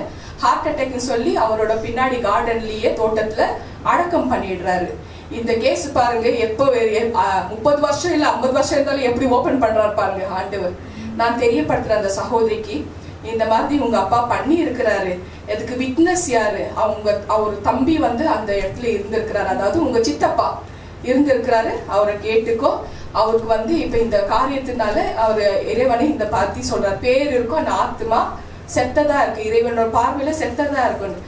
உடனே அந்த பெண் வந்து அவங்க யூஎஸ்ல இருக்கிறார் சித்தப்பா, கால் பண்ணி கேட்டக்குள்ள அவர் சொன்ன வார்த்தை என்னன்னா, ஆமா அவங்க சகோதரி சொல்றாங்க, ஒரு ப்ராப்பர்ட்டி என்கிட்ட பேசிட்டு இந்த மாதிரி சொல்லியிருக்கிறாங்க, அப்பாவுக்கு பாவ நிவாரணம் பண்ணணும், அப்பா இந்த மாதிரி பண்ணி இருக்கிறாங்களா, ஏன்னா ஏசப்பா அவங்கள்ட்ட பேசிட்டு தெரியப்படுத்திருக்கிறாரு, அம்மாவை வந்து அவர் கழுத்து நெருக்கி சாகடிச்சிருக்கிறாருன்னு தெரியப்படுத்துறாரு.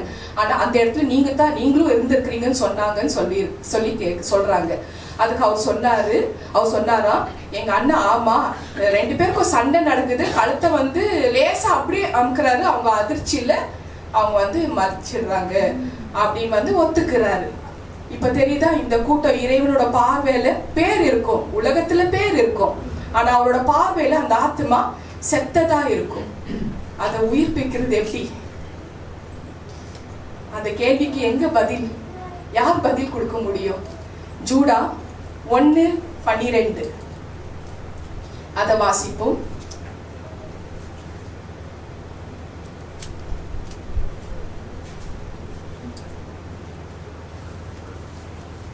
ஹல்லேலூயா. இவர்கள் உங்கள் அன்பின் விருந்துகளில் கரைகளாயிருந்து பயமின்றி கூட விருந்து உண்டு தங்களை தாங்களே மேய்த்துக் கொள்கிறார்கள். இவர்கள் காற்றுகளால் அறையுண்டு ஓடுகிற தண்ணீரூற்ற மேகங்களும் இலை உறிந்த கனியற்ற 2 தருசத்து வேரற்று போன மரங்களும். ஆமென்.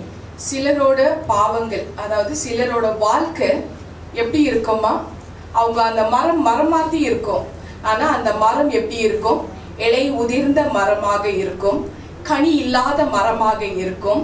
வேரோ, அதாவது ரூட் வேறு 2 முறை செத்ததா இருக்கும். இறைவனோட பார்வையில 2 முறை செத்ததா இருக்கும். இப்படிதான் ஆத்மா இறைவனோட பார்வையில 2 முறை செத்ததா இருக்கிற நிறைய மக்கள், நிறைய கூட்டங்கள் இருக்கிறாங்க. இவங்களுக்கெல்லாம் எப்படி அந்த ஆத்மாக்கு ஜீவனை கொடுக்க முடியும்? சிலரோட வாழ்க்கை இப்படிப்பட்டதா இருக்கும். இலை உதிர்ந்த மரம், கனி இல்லாத மரம், வேரும் 2 முறை செத்ததா இருக்கும். மரம் வெளி தோற்றத்துக்கு வந்து மரம் வந்து நல்லாதான் காணப்படும், ஆனா இலை உதிர்ந்து கனி இல்லாத ஒரு மரமாக இருந்து 2 முறை இறைவனோட பார்வையில அது செத்ததா இருக்கும். இந்த 2 முறை செத்து போன ஆத்மாக்கு எப்படி அவர் வந்து உயிர் கொடுக்க முடியும்? இதுதான் இதுக்கு ஒரு எக்ஸாம்பிள் நான் சொல்றேன். இதெல்லாம் நடந்த உண்மை சம்பவங்கள் நான் பேசிட்டு இருக்கிறேங்க, கற்பனை எல்லாம் கிடையாது. ஹல்லேலூயா.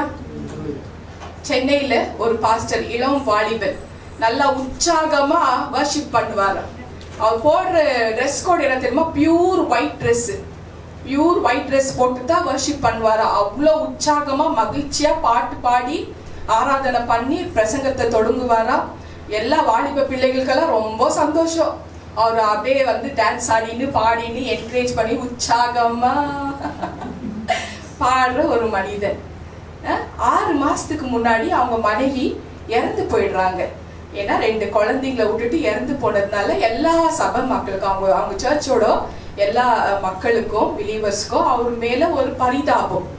ஏன்னா மனைவி இறந்து போயிட்டாங்களேன்னு சொல்லி இவரோட நடவடிக்கை அன்றாட பார்த்து அந்த மனைவியோட குடும்பத்தார் 2 அண்ணனுங்க, உங்களை மாதிரி 2 அண்ணனுங்க, அவங்க அப்பா அம்மா, எங்க தங்கச்சியோட டெத்தில் ஏதோ ஒரு சந்தேகம் இருக்கு. ஏன்னா அவருக்கு வந்து அவரோட நடவடிக்கை பார்த்தக்குள்ள ஒரு டவுட் வருது, சந்தேகம் இருக்கு. அதனால 6 மாசம் தானே ஆச்சு, போஸ்ட்மார்ட்டம் பண்ணலான்னு போஸ்ட்மார்ட்டம்க்கு அனுப்பி விடுறாங்க. அப்புறம் வந்து போலீஸ்காரங்க வந்து புடிச்சிட்டு போறாங்க. எங்க சபையிலேயே வந்து அவரை வந்து அரெஸ்ட் பண்ணி கொண்டு போறாங்க. போலீஸ்கார விசாரிக்கிற விதத்துல விசாரிக்கிறாங்க கிறிஸ்டினா. அவரை யாருக்கு தெரியல போலீஸ்காரர் எப்படி விசாரிப்பாங்கன்னு. எப்படி அவ்வளவுதான் விசாரிக்கிற வகையில விசாரிச்சதற்கு தான் சத்தியமே வருது. அந்த போதகர், இளம் வாலிபர் போதகருக்கு 2 வருஷமா ஒரு பொண்ணோட தொடர்பு இருந்து, கள்ள தொடர்பு இருந்து, ஒரு விருந்துக்கு வான்னு சொல்லி ஏமாத்தி கூட்டிட்டு போய் அந்த விருந்துல கூல்ட்ரிங்க்ஸ்ல விஷத்தை கலக்கி அவங்களை குடிக்க வச்சு அவங்க ரத்த வாந்தி எடுத்து சாகரக்குள்ளோ இருதயம் நின்று போச்சுன்னு சொல்லிட்டு அடக்கம் பண்ணியிருக்கிறது. அப்புறம் தான் இவங்க கண்டுபிடிச்ச பிறகு தான் அரெஸ்ட் பண்ணி கொண்டு போறாங்க. மேல் நோட்டத்துக்கு அந்த மனுஷன் பரிசுத்தமா காணப்படுகிறான், ஏன்னா போதகராச்சு. ஆனா அந்த ஆத்மா இறைவனோட பார்வையில 2 முறை செத்ததா இருக்கு. இலை உதிர்ந்த மரம், கனி இல்லாத மரம், வேறோ 2 முறை செத்ததா இருக்கும். எப்படி ஆத்மாவுக்கு உயிர் கொடுக்க முடியும்? ஃபைனல் கால் மெசேஜ் தான் இது. எப்பவுமே காப்பாத்திக்கணும், ஆத்மாவை காப்பாத்திக்கணும். புறம்பான மனுஷன் பரிசுத்தமா காணப்படுகிறான், ஆனா உள்ளான இருதயம் கரப்பட்டு இருக்கு. எவ்வளவுதான் நீ வந்து மூடி மறைச்சாலே உன்னால வந்து அத கண்ணுக்கு முன்னாடி கொண்டு வந்து நிறுத்துவாரு ஆண்டவர். அதுதான் நம்ம வசனத்துல சொல்லி இருக்குது. சங்கீதம் 50:21. சங்கீதம் 50:21, நீ செய்த பாவங்கள் அத்தனை உன் கண்ணுக்கு முன்னாடி கொண்டு வந்து நிறுத்துவேன். நிறுத்தினாரா? போச்சா லைஃப்? வாழ்க்கை முழுக்க நீ ஜெயில இருக்கணும். இறைவனோட பார்வையில உன்னோட ஆத்மா, உங்க ஆளை முடிஞ்ச பிறகு உன்னோட ஆத்மா செத்து போனதா இருக்கும். உனக்கு எப்படி உயிர் கொடுத்து மேல கொண்டு போவாரு? அது நம்ம புரிஞ்சுக்கினாலே, வாழ்க்கையின் தத்துவத்தை புரிஞ்சுக்கினாலே நம்ம வந்து கரெக்டா அவரோட பாதையில நடந்து போக முடியும். எப்போதும் அவரை பாக்கியம் வர்ஷிப் முடிஞ்ச கையோட எனக்கு ஹேண்ட் ஓவர் பண்றப்போ அதுல ரிலேட் பண்ணித்தான் நான் பேசுவேன். ஏசப்பா ஃபாலோ பண்ணனாக்கா ஆத்மா கரெக்டா இருக்கணும், ஃபாலோ பண்ணிட்டு போறதுக்கு. அவர் அந்த போதகர் வாலிபர் ரத்தத்துல கழுவி இருக்க மாட்டாரா, பட்டம் வாங்கி இருக்க மாட்டாரா, ஆனாலும் கள்ள தொடர்பு வச்சு இப்ப போலீஸ்காரன் ஜெயில இருக்கிறாரு இல்லையா? ஆத்மா அழிஞ்சு போச்சு. ஹல்லேலூயா. இந்த வாழ்க்கை புறம்பான மனுஷனோட வாழ்க்கை இலை உதிர்ந்த மரமாக, கனி இல்லாத மரமாக, வேறோ 2 முறை செத்ததாக அவனோட உள்ளான மனுஷனும் இருக்கு. புறம்பான மனுஷனும் அழிஞ்சிட்டா, உள்ளான ஆத்மாவும் அழிஞ்சிச்சு. 2 முறை செத்து போனதாக இருக்கு. இந்த செத்து போன ஆத்மாக்கு ஜீவன் ரொம்ப ரொம்ப அவசியம் இல்லையா? ஸோ அந்த மாதிரி தப்புகள் நம்ம செய்யாம இருப்போம். நிறைய போதகர்கள், நிறைய பேர் இருக்கிறாங்க இந்த மாதிரி கணக்கெற்ற போதகர்கள். லிஸ்ட் போட்டா போட்டுட்டே இருக்கலாம். ஹல்லேலூயா. எசேக்கியேல் 18:4. எசேக்கியேல் 18:4, பாவம் செய்கிற ஆத்மா சாகும். அவ்வளவுதான், இதான் எண்டு. பாவம் செய்கிற ஆத்மா, இது போல பாவம் செய்கிற ஆத்மா நிச்சயமா சாகும், வேற வழியே இல்லை. ரோமன்ஸ் 6:4 படி பாவம் வேறு பரிசுத்தம் வேறு என்று கண்டுபிடிக்க முடியாத செத்து கெடுக்கிற இந்த ஜீவனுக்கு கிறிஸ்து உயிர்ப்பிக்கிறார், ஜீவனை கொடுக்க வந்திருக்கிறார். ஞானஸ்தானத்து மூலமா அந்த ஜீவனை கொடுக்க வந்திருக்கிறார். பாவம் கொடியேத்தா, ஆனா உயிரை யாரும் எடுக்கிறதுக்கோ யாரோ அழிக்கிறக்கோ அதிகாரம் இல்லை. அந்த உயிர்கள் எல்லாம் 2 முறை செத்ததா தான் இருக்கும். அதனால தான் கமாண்ட்மெண்ட்ல நீங்க பார்க்கலாம் 10 commandments. You shall not murder. உன்னை நீயும் அழிச்சிக்க கூடாது, மற்றவங்களையும் அழிக்க கூடாது. அந்த ஆத்மா சாகும், வேற வழியே இல்லை. போனா வராது, வரவே வராது, காப்பாத்திக்கணும். ஸோ அதுக்கு ஒரு வழி ஆண்டவர் வச்சிருக்கிறாரு. ஸோ இந்த மாதிரி நம்மள ஆத்மாவை கரப்படுத்துக்கிற ஒவ்வொரு விஷயமும் மார்க் 7:20-23 நீங்க பாருங்க, ஒரு லிஸ்ட், ஒரு பெரிய நீண்ட பட்டியலே இருக்கும் ஆத்மா கரப்படுறது. ஸோ அந்த மாதிரி ஒரு விஷயங்களை நம்ம பாதிக்கப்பட்டிருந்தா தயவு செஞ்சு அதை திருத்திக்கின்னு கரெக்ட் ஆயிக்கலாம். ஆத்மாவை காப்பாத்திக்கலாம், ஆத்மாவை காப்பாத்திக்கணும். இதுதான் ஆண்டவர் விருப்பம். ஹல்லேலூயா.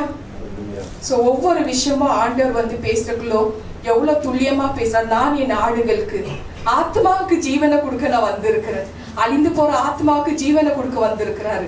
ஆனா அவருக்கு எப்படிப்பட்ட ஒரு ஜீவனை, பாவங்கள் அக்கிரமங்கள் செய்யறவங்களுக்கெல்லாம் ஜீவனை கொடுக்கிறாரு. ஆனா உயிர் எடுக்கிறதுக்கு யாருக்குமே அதிகாரம் இல்லை. பிதாக்கு தான் அதிகாரம் இருக்கு, கையில இருக்கு. ஏன்னா பிதாவோட கையில தான் இருக்கு. ஸோ அது வந்து அவங்களோட கண்ட்ரோல் மீறி நம்மளோட கண்ட்ரோல் எடுத்து நம்ம துணிகரமா கொலையோ தற்கொலையோ நம்ம பண்ணக்கூடாது. யோவான் 1:4 படி அவருக்குள் ஜீவன் இருந்தது, அந்த ஜீவன் மனுஷனுக்குள் ஒளியா இருந்தது, இருள் அந்த ஒளியை பற்றி கொள்ளவில்லை. அவருக்குள்ள ஜீவன் இருந்ததுங்க. எப்படிப்பட்ட ஒரு விஷயம், மேன்மையான விஷயம் இது. ஹல்லேலூயா. யோவான் 8:11-12 இயேசுவிட ஒரு நாள் வந்து விபச்சாரத்துல கையும் கழுவமா பிடிக்கப்பட்ட ஒரு பெண்ணை கூட்டிட்டு வராங்க. அவளை உற்று பார்க்கிறாரு. யோவான் 8:11-12 அவளை உற்று பார்க்கிறாரு. இயேசு சொன்னார், நான் உன்னை ஆக்கினிக்குள்ளார தீர்ப்பதில்லை, நீ போகலாம், இனி பாவம் செய்யாத. ஒரே ஒரு நொடியில அவங்க செஞ்ச அத்தனை பாவங்களும் மன்னிச்சிட்டார். ஹல்லேலூயா. அது மட்டும் இல்ல, கூடவே இன்னொரு வார்த்தையும் சொன்னார், நான் உலகத்துக்கு வெளிச்சமாய் இருக்கிறேன், நான் உலகத்துக்கு ஒளியா இருக்கிறேன். என் இடத்துல வருகிறவன் இருளில் நடக்கவே மாட்டான், ஜீவ ஒளி அடைந்திருப்பான், என் ஜீவன் அவன் பெற்றுக்கொள்ளிருப்பான். இப்படிப்பட்ட ஒரு ஜீவனை கொடுக்கத்தான் அவர் வந்திருக்கிறார். அவருக்கு நம்ம மதிப்பும் மரியாதை நம்ம கொடுத்துதான் ஆகணும். அந்த லா, அவங்க போட்ட லா கமாண்ட்மெண்ட் நம்ம ஃபாலோ பண்ணித்தான் ஆகணும். ஆத்மாவை காப்பாத்திக்கணும். ஹல்லேலூயா. சோ ஒவ்வொரு ஆத்மாக்களை காப்பாத்துற போராட்டத்துல ஏசப்பா எப்படி துடிச்சிட்டு இருக்கிறார் தெரியுமா? ஏன்னா he is the one மிடிலிஸ்ட். பிதாவுக்கும் மனிதனுக்கும் மிடிலிஸ்ட். நம்ம ஆத்மாவை எங்க கொண்டு போய் சேர்க்கிறாரு? நம்மளோட ஊழியத்தின் நோக்கம் என்ன? நித்திய ஜீவன், எட்டர்னல் லைஃப்க்கு போனோம் இல்லையா? நம்மளோட வாழ்க்கை, நம்மளோட ஆத்மா. சோ இந்த மாதிரி ஒவ்வொரு விஷயமும் நம்ம வந்து கவனமா கேட்டு, வாலிப பிள்ளைகள், யங்ஸ்டர்ஸ் எல்லாருமே பின்காலத்துல எப்படி நடக்கணும், என்ன பண்ணணும்ன்றது இப்பவே லேர்ன் பண்ணிக்கங்க. ஹல்லேலூயா. ஜூலை 3ஆம் தேதி தான் என்னோட சர்ஜரி. ஜூன் மாசம் கடைசி எண்டில் நான் வந்து என்னால தாங்கவே முடியல, தலை அவ்வளோ கனம். என்னோட டெஸ்டிமனி பார்த்தாலே தெரியும். 12 வருஷம் என்னோட சஃபரிங் பீரியட், 2 குழந்தைங்க நான் இழப்பு சந்திச்சது, அது போல வந்து ரொம்ப வேதனை, வலி, பிளஸ் தலையில ஒரு வலி, கட்டி இருக்கிறது, நான் வலி இருக்குதுன்றது என்னோட மகளுக்கும் சரி ஹஸ்பண்ட்க்கும் சரி அந்த பெயின் தெரியக்கூடாதுன்னு மறைச்சிட்டேன் நான். ஏன்னா வெளியரங்கமான வலி வேதனை அவங்களும் கடந்து போயிட்டு இருக்கிறாங்க. அப்போ எனக்குள்ள இருக்கிற அந்த சரீரத்துல உள்ள வலி வேதனை யோசிச்சு பாருங்க. சின்ன கட்டி வந்தா இல்ல சின்ன தலைவலி வந்தா எப்படி இருக்கும்? தாங்க முடியுமா உங்களால? 1 கிலோக்கு மேல இந்த தலையில வச்சிருக்கிறேன்னா எவ்வளோ வலி இருந்திருக்கும் எனக்கு. அத்தனையும் வந்து சகிச்சுக்கின்றேன், அவ்வளோ பொறுமையா இருந்தேன். அப்புறம் என்னால முடியவே இல்லை. எப்போ? ஜூன் மாசம், ஜூலை மாசம் தான் சர்ஜரி. ஜூன் கடைசி வீக்ல ஒரு 10 நாளுக்கு முன்னாடி இந்த விஷயம் நடந்தது. ஸோ அப்புறம் என்ன பண்றேன், மகள் ஸ்கூலுக்கோ அவர் ஆஃபீஸ்க்கு போன உடனே பால்கனில போய் நின்று தற்கொலை பண்ணிக்கணும்னு முடிவு எடுத்துட்டேன். இனி போதடா இந்த வாழ்க்கை, என்னால வலி தாங்க முடியலையே அப்படின்னு சொல்லி. அப்பதான் பக்கத்துல ஹோலி ஸ்பிரிட் வந்து நிக்கிறார். முதல்ல அவர் என்கிட்ட பேச ஆரம்பிக்கிறார். உன்னோட சரீரத்தை நான் முதல்ல மீட்கணும். சரீர மீட்பு கர்த்தருக்கு சித்தமானா இன்னொரு மெசேஜ்ல சரீர மீட்பை பத்தி நான் பேசுறேன். முதல்ல என்னோட சரீரம் மீட்கணும், மீட்டா தான் என்னோட ஆத்மாவை அவர் காப்பாற்ற முடியும். அவருக்கு சொன்ன விஷயம், ஏசப்பா 2000 வருஷத்துக்கு முன்னாடி உனக்காகத்தான் அவர் இறங்கி வந்தார். உன்னோட பாடுகள், துக்கங்கள், நோய்கள் அவர் தன் மேல சுமந்தார். கல்வாரி சிலுவையை காமிக்கிறார். அவர் சுமக்குள்ள அந்த சிலுவையை காமிக்கிறார். தம்பி சொன்னார் பாரு, அந்த எப்படி வந்து தாக்குதல் அவருக்கு இருக்கோ, அப்ப எப்படிப்பட்ட தலையில அந்த கட்டி எனக்கு இருந்திருக்கும், எவ்வளவு வலி இருந்திருக்கும். ஸோ அந்த மாதிரி அவர் அந்த சுமக்குறக்குள்ளோ அவர் சொன்னாரு, உன்னோட மரணத்தை அவர் ருசி பார்த்தார். அப்பதான் அந்த கல்வாரி சிலுவை காட்சி காமிக்கிறார். 1 கொரிந்தியர் 1:23 இந்த வசனத்தின்படி நான் அந்த காட்சி பார்த்தேங்க. அவரோட கடைசி துளி ரத்தம் என்னோட இருதயத்துல வந்து கப்புன்னு விழுந்துச்சு, என் இருதயத்தை கழுவுச்சு. அவர் உலகத்துக்கே அந்த ரத்தம் சிந்தி இருக்கலாம், ஆனா அவரோட கடைசி துளி ரத்தம் என்னோட இருதயத்துல தான் விழுந்தது. ஏன்னா எனக்காகத்தான் அவர் மரித்தார். ஒவ்வொருத்தரும் அப்படி நினைக்கணும். ஹெப்ரூஸ் 2:9 படி ஒவ்வொருத்தருக்காக அவர் மரணத்தை ருசி பார்த்தார். அப்ப என்னோட மரணத்தை அவர் ருசி பார்க்கறக்குள்ள எனக்கு காமிச்ச காட்சி, கடைசி துளி ரத்தம் என்னோட இருதயத்தை தொட்டது, கழுவியது. எனக்குள்ள ஒரு தெய்வீக சமாதானம் வந்துடுச்சு, வாழணும்ன்ற ஒரு ஆசையும் வந்துடுச்சு. கண்ணை மூடுனா அடுத்த நாள் நான் உயிரோட இருக்கிறேனா இல்லையான்னு கூட தெரியாது. கண்ணை மூடுனா பகல் எனக்கு விடிதா இல்லையான்னு தெரியாது. ஏன்னா மரணம் ரொம்ப சமீபமா இருந்துச்சு. காது கேட்க போயிடுச்சு, கண் பார்வை பந்தமாயிடுச்சு, ஒரு நரப்போடம் எப்படி இருக்கும் அது போலதான் இருந்தேன். ஸோ அப்படிப்பட்ட ஒரு சூழலை கடந்து வந்ததுனால அவர் என்கிட்ட பேச ஆரம்பிக்கிறார். உன் ஆத்மா நலமாக, சுகமாக, ஆரோக்கியமாக வாழணும், உன் சரீரத்தை நான் மீட்கணும், உன் ஆத்மாவை நான் மீட்கணும், நீ சாகக்கூடாது, நீ வாழணும். அந்த ஒரு தைரியம், ஒரு நம்பிக்கை கொடுத்தார். ரொம்ப இனிமையான குரல், அதை எனக்கு நம்பிக்கையை கொண்டு வந்தது. திரும்பி ரிட்டர்ன் போனேன். ஸோ எனக்குள்ள ஒரு தெய்வீகம் வந்தது. தேவன் இடத்துல வந்து தேவன் எனக்காகவே அவர் பட்ட பாடுகளை நான் நினைச்சு பார்த்தேன். அது எனக்கு சிலுவையின் உபதேசத்தை பண்ணார் ஹோலி ஸ்பிரிட் வந்து.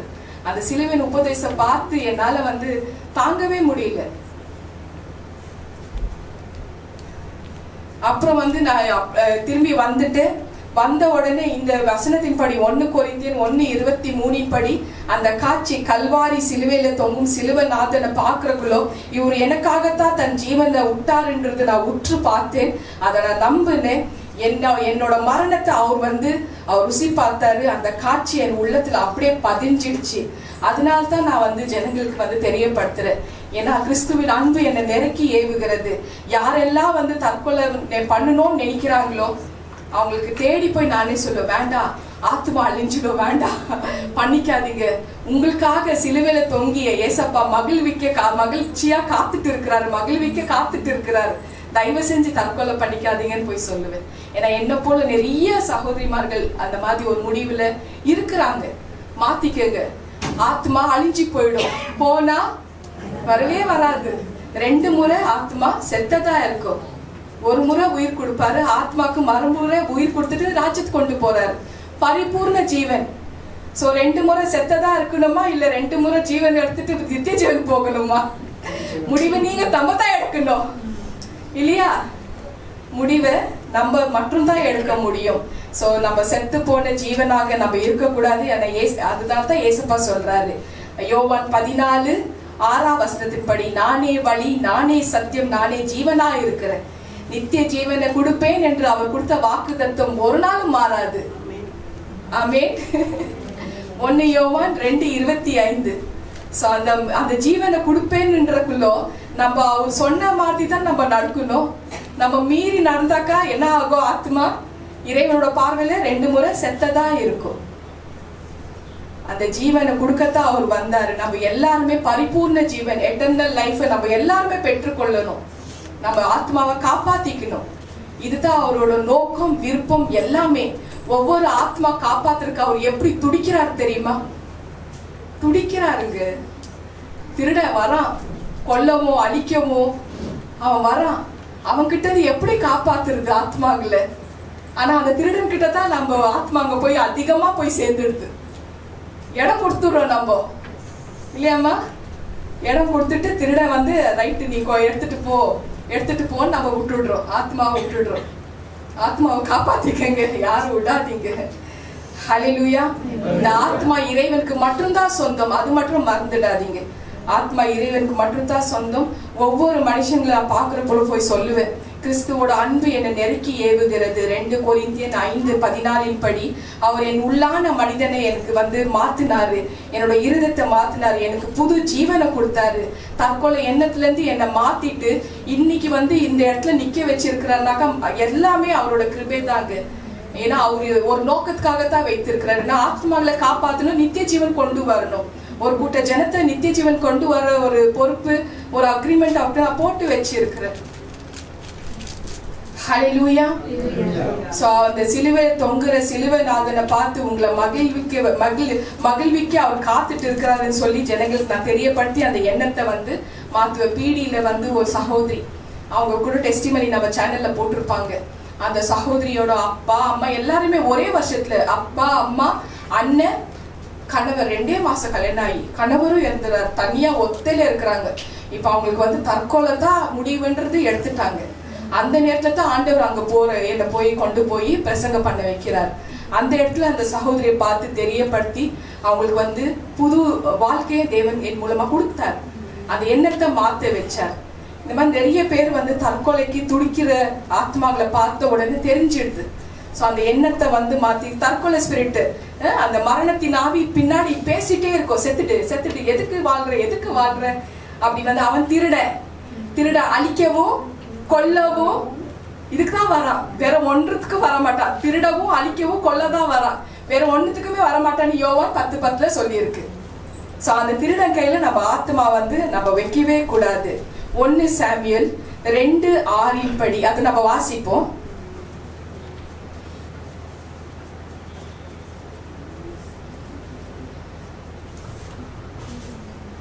ஹல்லேலூயா. கர்த்தர் கொல்லுகிறவரும் உயிர்ப்பிக்கிறவருமாய் இருக்கிறார். அவரே பாதாளத்தில் இறங்கவும் அதிலிருந்து ஏறவும் பண்ணுகிறவர். ஆமீன். ஆமீன். எல்லாமே கர்த்தர் கையில தான் இப்ப இருக்கு. அவரு தான் எல்லாமே. உயிரை எடுக்கிறதும் அவர் தான், உயிர் கொடுக்கறதும் அவர் தான், பாதாளத்துக்கு இறங்க வைக்கிறதும் அவர் தான், பாதாளத்துல இருந்து என்ன போல மேல கொண்டு வரதும் அவர் தான். பிசாசால உயிர் கொடுக்கவே முடியாதுங்க. தெளிவா கேட்டுக்கங்க, உயிர் பிசாசால கொடுக்க முடியாது. அவன் என்ன பண்றான்? அழிக்கவும் கொல்லவும் தான் வரான் தவிர வேற ஒண்ணுக்குமே வர மாட்டான். அவன் திருடணும், அழிக்கணும், கொல்லணும், இதுதான் வரான் தவிர அவனுக்கு உயிரெல்லாம் கொடுக்க வந்து அதிகாரமே இல்லை. சம் பீப்புள் வந்து பிசாஸ் தான் உயிர் கொடுத்து வச்சிருக்குதுன்னு நினைச்சிட்டு இருக்கிறாங்க, கேள்விப்பட்டு இருக்கிற. அந்த மாதிரி உபதேசத்துக்கு காதுல போட்டுன்னு நீங்க நடக்க வேண்டாம். இறைவன் தவிர வேற யாருமே உயிரே கொடுக்க மாட்டாங்க. ஹல்லேலூயா. 2020 என்னோட இது வந்து 2வது கேஸ். 1 மாசத்தான் ஆயிடுச்சு. ஒரு அம்மா வந்து நம்ம வீட்டுல வந்து கிளீனிங் பண்றதுக்கு, அதாவது காம்பவுண்ட், நான் சொன்னேன் இல்லையா, வேப்ப மரம், இது கிராமம், வேப்ப மரம், 4 வேப்ப மரம், தென்னை மரம், அது இலை வந்து அது நியர்பை கன்னியாகுமரி இருக்கிறதுனால காத்து ரொம்ப அடிக்கும், இவ்வளோ குப்பை சேரும். ஸோ அது மேலே மாடியில் அதெல்லாம் அவங்க க்ளீன் பண்ணுவாங்க. 6 மணிக்கு வந்து 7 மணிக்கு போயிடுவாங்க. அவங்க வேலைக்கு சேர்ந்து ஒரு 20 நாள் தான் ஆயிருக்கும். ஸோ அப்புறம் வந்து ஒரு நாள் வந்து நான் வழக்க போல் 3லேருந்து 5 மணி வரைக்கும் தியானம் பண்ணுவேன். ஸோ ஒரு விஷயத்த ஆண்டவர் என்னோட வந்து பேசின உடனே நான் முதல்ல சொல்கிறது எங்கள் ஹஸ்பண்ட்டை தான். ஸோ 6 மணிக்கு என்ன பண்ணுறேன், இது நெகட்டிவான ஒரு விஷயமாச்சு, எப்படி சொல்கிறது. இப்போ 6 மணிக்கு அவருக்கு வந்து காஃபி எடுத்துட்டு வந்து கொடுத்துட்டு, ஆண்டவர் இன்னைக்கு ஒரு விஷயம் சொன்னாரு அந்த அம்மா பத்தி. அவங்க மாதர் வந்து 2 வருஷமா உடம்பு சரியாம இருக்கிறாங்க, 7 மாசமா பெட் ரிடன்ல இருக்கிறாங்க, வெறும் பால் கஞ்சி மட்டும் தான் குடிச்சிட்டு இருக்கிறாங்க. ஆண்டவர் சொன்னாரு இன்னைக்கு 6 மணிக்கு ஈவினிங் நீ போய் ஜெபம் பண்ணு, நான் ராஜ்யத்துக்கு கூட்டிட்டு போகணும்னு சொல்றாருங்க. எப்படி இது வந்து நான் அவங்கள்ட்ட சொல்றது முடியும் அப்படின்னு கேட்டக்குள்ள அவர் எங்க ஹஸ்பண்ட் வந்து நம்பிக்கை வந்துச்சு. ஏன்னா நிறைய விஷயங்கள் என் மூலமா நடந்தது அத்தனையும் பார்த்து இருக்கிறாரு. அதனால சரி நீ வா, நம்ம போய் எல்லாம் அவங்க வேலையெல்லாம் முடிட்டா போய் சொல்லலாம் அப்படின்னு சொல்லிட்டு என்னை கூட்டிட்டு வராரு. அப்புறம் நான் வந்து அந்த அம்மாக்கிட்ட சொல்றேன், இந்த மாதிரி உங்க அம்மாவுக்கு வந்து ஏசப்பா இப்படி வந்து சொல்லி இருக்கிறாரு, இன்னைக்கு நாங்க 3 மணிக்கு வரோம். ஏன்னா அன்னைக்கு உபவாசம் தான் நான், ஏன்னா அந்த உயிரை அனுப்பி விடணும் இல்லையா. ஸோ அன்னைக்கு நாங்க ஜெபம் பண்ணுவோம். ஜெபம் பண்ண பிறகு ஏசப்பா வந்து அவரோட ராஜ்யத்துக்கு கொண்டு போறாருன்னு அவங்க அழுதுட்டாங்க. ஏசாமி அப்படியா சொன்னாரு. அவங்க ஏசு அறியாதுங்கோ, ஏசாமினா ஏசு சுவாமி, ஏசாமி அப்படியா சொன்னாருன்னு சொல்லிட்டு மேடம் நான் உங்களுக்கு என்னோட பற்றி ஒரு டீட்டெயிலும் சொல்லலை, ஆனால் எங்கள் அம்மா சிக்கா இருக்கிறது நீங்கள் வந்து தெரியப்படுத்துங்க, அது ஏசப்பா கண்டிப்பாக அவர் தான் சொல்லியிருக்காரு, நான் நம்புகிறேன் அப்படின்னு சொல்லிட்டு அவங்க போய் அங்கே சொல்கிறாங்க, ஏற்பாடு பண்ணுறாங்க. அது இன்னொரு ஒரு 1 hour கிராமம். ஸோ அங்கே போன பிறகு அங்கே தெரியப்படுறாங்க. 3 மணிக்கு நாங்கள் போகிறோம். போனால் அவங்க சொந்த பந்தங்கள் எல்லாருமே இருக்கிறாங்க, ஒரு கூட்டமாக இருக்கிறாங்க. இப்போ நான் போய் அங்கே வந்து ஜெபம் பண்ணோம். அங்கே போன பிறகு தான் அங்கே தான் நான் கேள்விப்படுறேன், ஜீசஸ் ரிடீம் ஜெபக்கூட்டம் இயேசு அழைக்கிறார். மோகன் சி லாசரஸ், பிரதர் மோகன் சி லாசரஸோட நான்மாவடியில் கூட்டத்தில் அந்த அம்மா 15 வருஷமா 3 மாசத்துக்கு ஒரு தடவை போய் 10 நாள் ஒரு வீக் அங்கே ஸ்டே பண்ணிடுவாங்க அந்த கூட்டத்தில். ஸோ நிச்சயமா அவங்க வந்து ஆண்டவரை ரட்சிப்புக்குள்ள வந்திருப்பாங்க. ஏன்னா 15 வருஷமா போயிட்டு இருக்கிறாங்க. மொத்த குடும்பமும் இயேசு அறியாத குடும்பம்.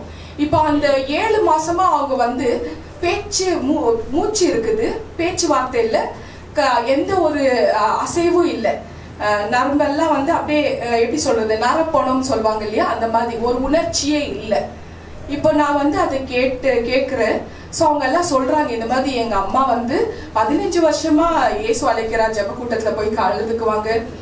மோகன் சி லாசரஸோட அவரு கொடுக்குற அந்த பாட்டு, ஏசப்பாவோட பாட்டு பில்லோ கீழே, தலைமாட்டு கீழே தான் வச்சு அவங்க படுப்பாங்க, அப்படியெல்லாம் சொல்றதுக்குள்ளோ.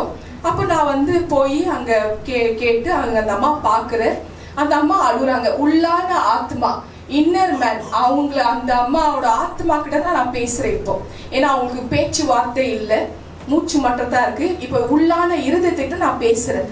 அந்த அம்மா வந்து ஏசப்பா எனக்கு என்ன சொல்லி அனுப்புனாருன்னா, அந்த அம்மா சொல்லியிருக்காங்களா ஏசப்பா கிட்ட, என்னோட உயிர் பிரியணும்னா ஜெபத்தோட தான் நான் உங்க கூட வரணும்னு சொல்லியிருக்கிறாங்க. அந்த வார்த்தை ஏசப்பா என்கிட்ட சொல்லிட்டு தான் அனுப்பி விடுறாரு.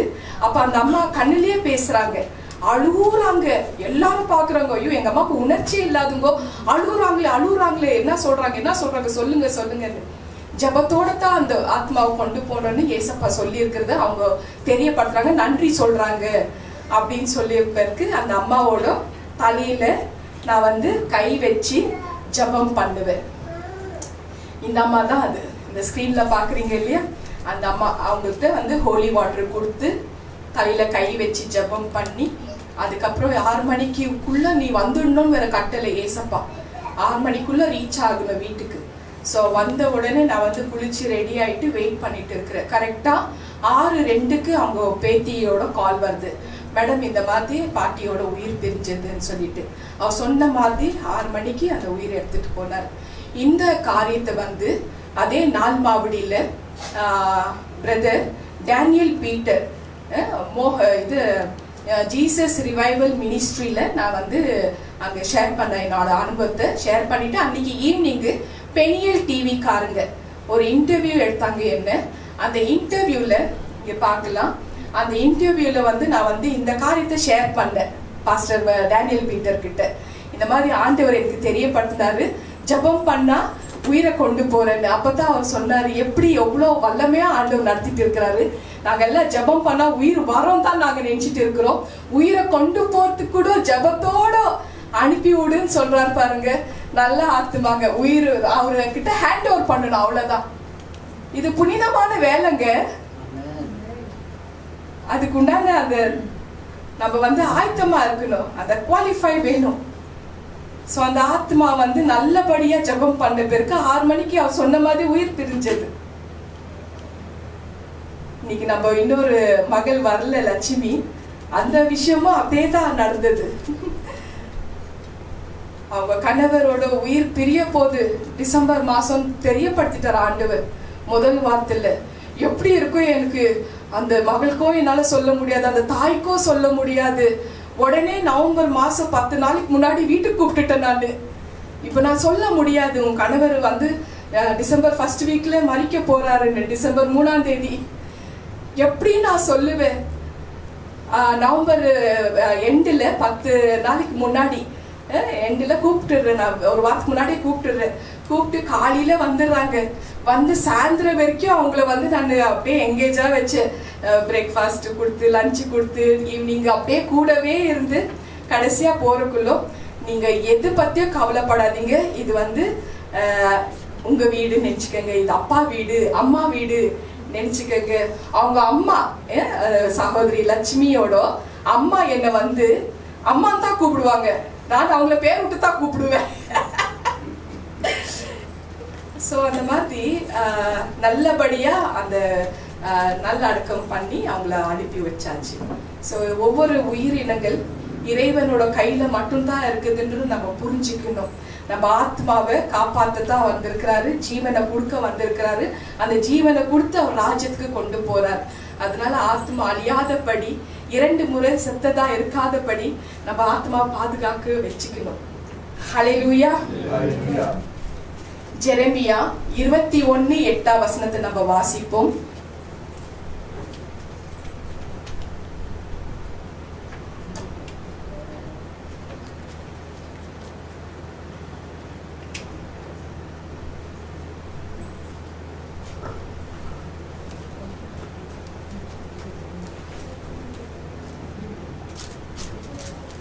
ஜெரமியா 21:8.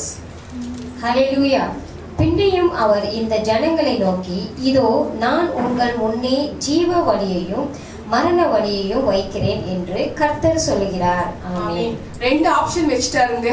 ஜீவ வழியும் வச்சிட்டாரு, மரண வழியும் வச்சிட்டாரு. முடிவு யார் எடுக்கணும்? முடிவு நம்ம தான் எடுக்கணும். எந்த வழி நீ சூஸ் பண்றன்னு. ஆதியில வந்து அவர் வந்து மரத்தை உருவாக்குறாரு. ஆதாம் ஏவலை உருவாக்கி மரத்தை உருவாக்குறாரு. மரத்தை உருவாக்கி கனி பழத்தையும் உருவாக்குறாரு. உருவாக்குனவர் சொல்றாரு, மரத்தை எதிர்க்க வச்சு பிரதர் சாம்சன் மாதிரி கை கட்டி உக்காந்துட்டாரு ராஜா. முடிவு இப்ப நீத்தா எடுக்கணும். இந்த பழத்தை சாப்பிட்டா நீ செத்துடுவேன்றார் காடு. நீ சாப்பிடு, நீ சாகவே சாக மாட்டேன் தந்திரமா பிசாசு. அவன் என்ன பண்றான்? திருட, கொல்லவும் அழிக்கவும் தான் வரான் இல்லையா ஆண்ட்ரூ? Very good. ஆமாட்டாரு. திருடவும் அழிக்கவும் கொல்லத்தான் வரான். தந்திரமா சொல்லி ஏமாத்திடுறான். சோ அவர் என்ன பண்றாரு? அவர் மனசு வச்சிருந்தா அந்த மரத்தை உருவாக்காம இருந்திருக்கலாமே. எதுக்கு உருவாக்கி அது அட்ராக்டிவான ஒரு கனியை வச்சிருக்கணும்? கடைசியா முடிவு நம்ம தான் எடுக்கணும். அதனாலதான் ஜீவ மார்க்கமும் மரண மார்க்கம் 2 வச்சிருக்கிறாரு. எந்த மார்க்கத்துல நீ போகணும், எந்த மார்க்கத்துல நீங்க போக கூடாதுன்னு முடிவு நம்ம தான் எடுக்கணும். அதனால நம்ம தான் யோசிச்சு the most miserable part in the whole life என்னன்னா நரகம் தான். போனா வரவே வராது. ஹல்லேலூயா. யாக்கோபு 4:8.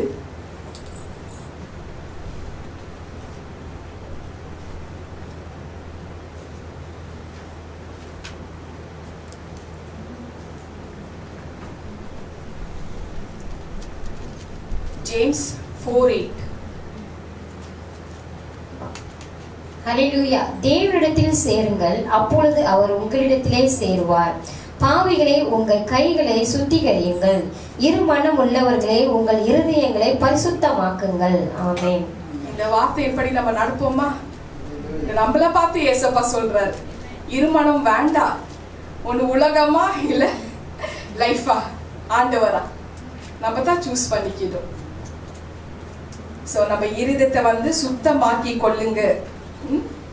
தேவனிடத்துல சேருங்கள், அப்பொழுது அவர் உங்களிடத்தில் சேருவார். பாவிகளை, உங்கள் கைகளை சுத்தி கரியுங்கள், இருமனம் உள்ளவர் உங்கள் இருதயங்களை பரிசுத்தமாக்குங்கள். ஸோ இந்த மாதிரி இருமனம் இல்லாம நம்ம வந்து ஒரே மனதோட பரிசுத்தமான ஒரு வாழ்க்கையை நம்ம வாழுவோம். ஹல்லேலூயா. ஜேம்ஸ் 4:14 14-15 படி அதை நம்ம வாசிப்போம்.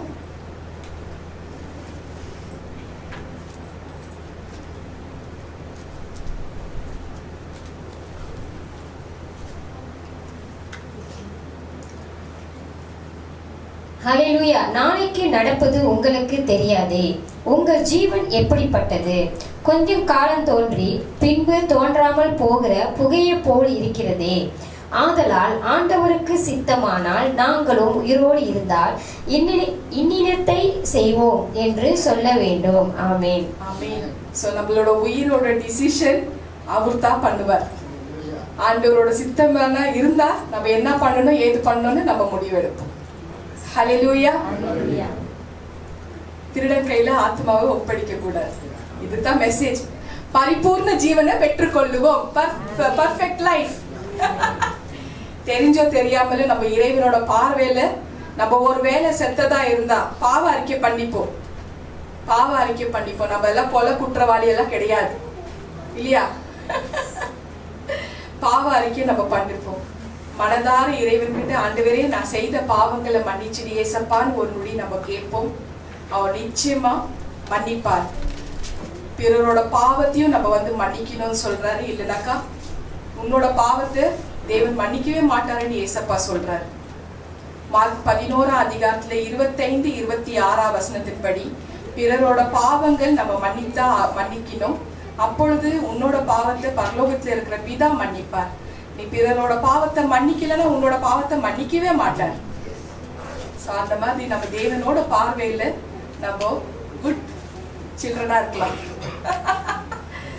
இல்லையா? ஹல்லேலூயா. எல்லாரும் எழுந்து நிற்போம்.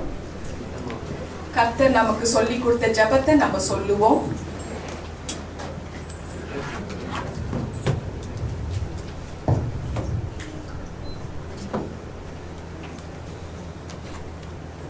பரமண்டங்களில் இருக்கிற எங்கள் பிதாவே, உம்முடைய நாமம் பரிசுத்தப்படுவதாக, உம்முடைய ராஜ்யம் வருவதாக, உம்முடைய சித்தம் பரமண்டத்திலே செய்யப்படுவது போல பூமியிலும் செய்யப்படுவதாக. எங்களுக்கு வேண்டிய ஆகாரத்தை என்று எங்களுக்கு தாரும்.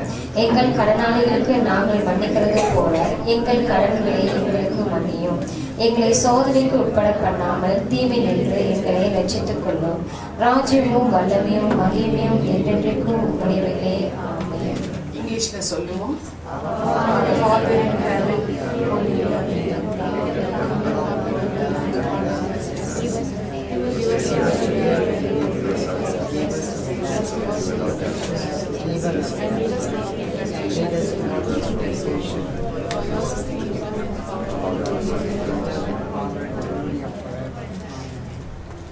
ஹல்லேலூயா. உட்காருவோம். எல்லாரும் ஒருத்தருக்கு ஒருத்தர் சமாதானத்தை பெற்றுக் கொள்ளுவோம். Peace be with you. Peace be with you. Peace be with you. Peace be with you. Peace be with you.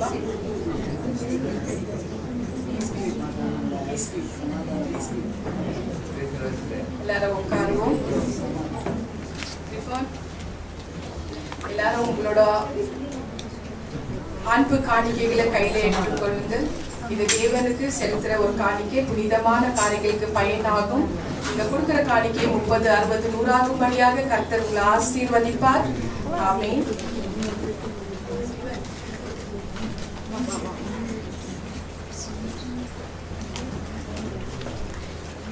உம்மழகான கண்கள் என்னை கண்டதாலே முடிந்ததென்று நினைத்த நான் உயிர் வாழ்கின்றேன்.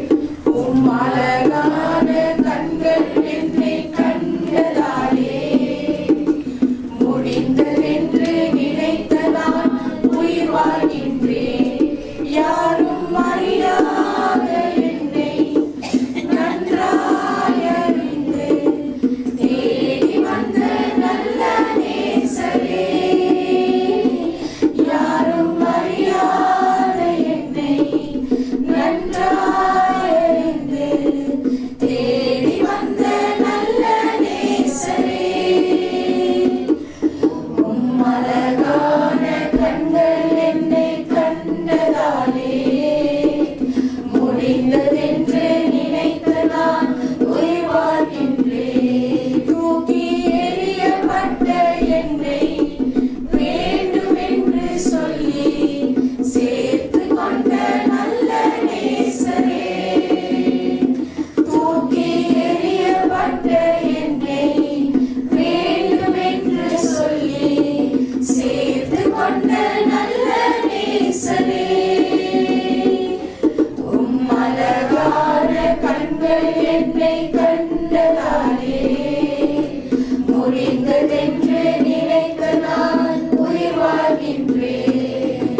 நம்ம திருவிருந்துல பங்கு பெறுவோம்.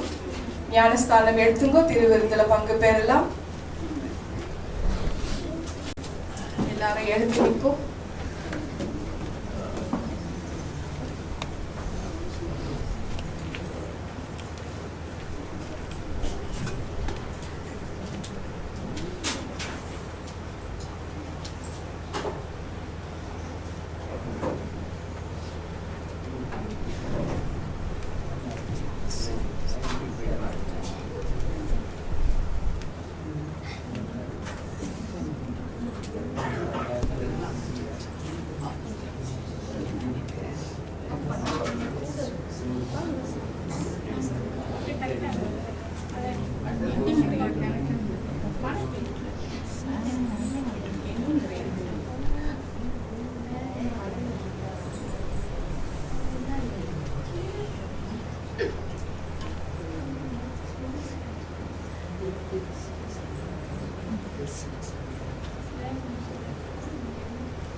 ஞானஸ்தானம் எடுத்துங்கோ, திருவிருந்துல பங்கு பெறலாம்.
ஹல்லேலூயா. ஆண்டவராகிய இயேசு கிறிஸ்து தன்னை காட்டி கொடுக்கும் அந்த ராத்திரி பந்தியில் சொன்ன வார்த்தையை நம்ம நினைவு கூறுவோம். இயேசு கிறிஸ்து அப்பத்தை தன் கையில் எடுத்து அதை ஸ்தோத்தரித்து அதை பிரித்து, இது உங்களுக்காக பிற்கப்பட்ட என்னுடைய சரீரம், இதை வாங்கி உண்ணுங்கள், என்னை நினைவு கூறும்படியாக இதை செய்யுங்கள். அதை நம்ம செய்வோம். இது இயேசு கிறிஸ்துவின் சரீரம். ஆமென்.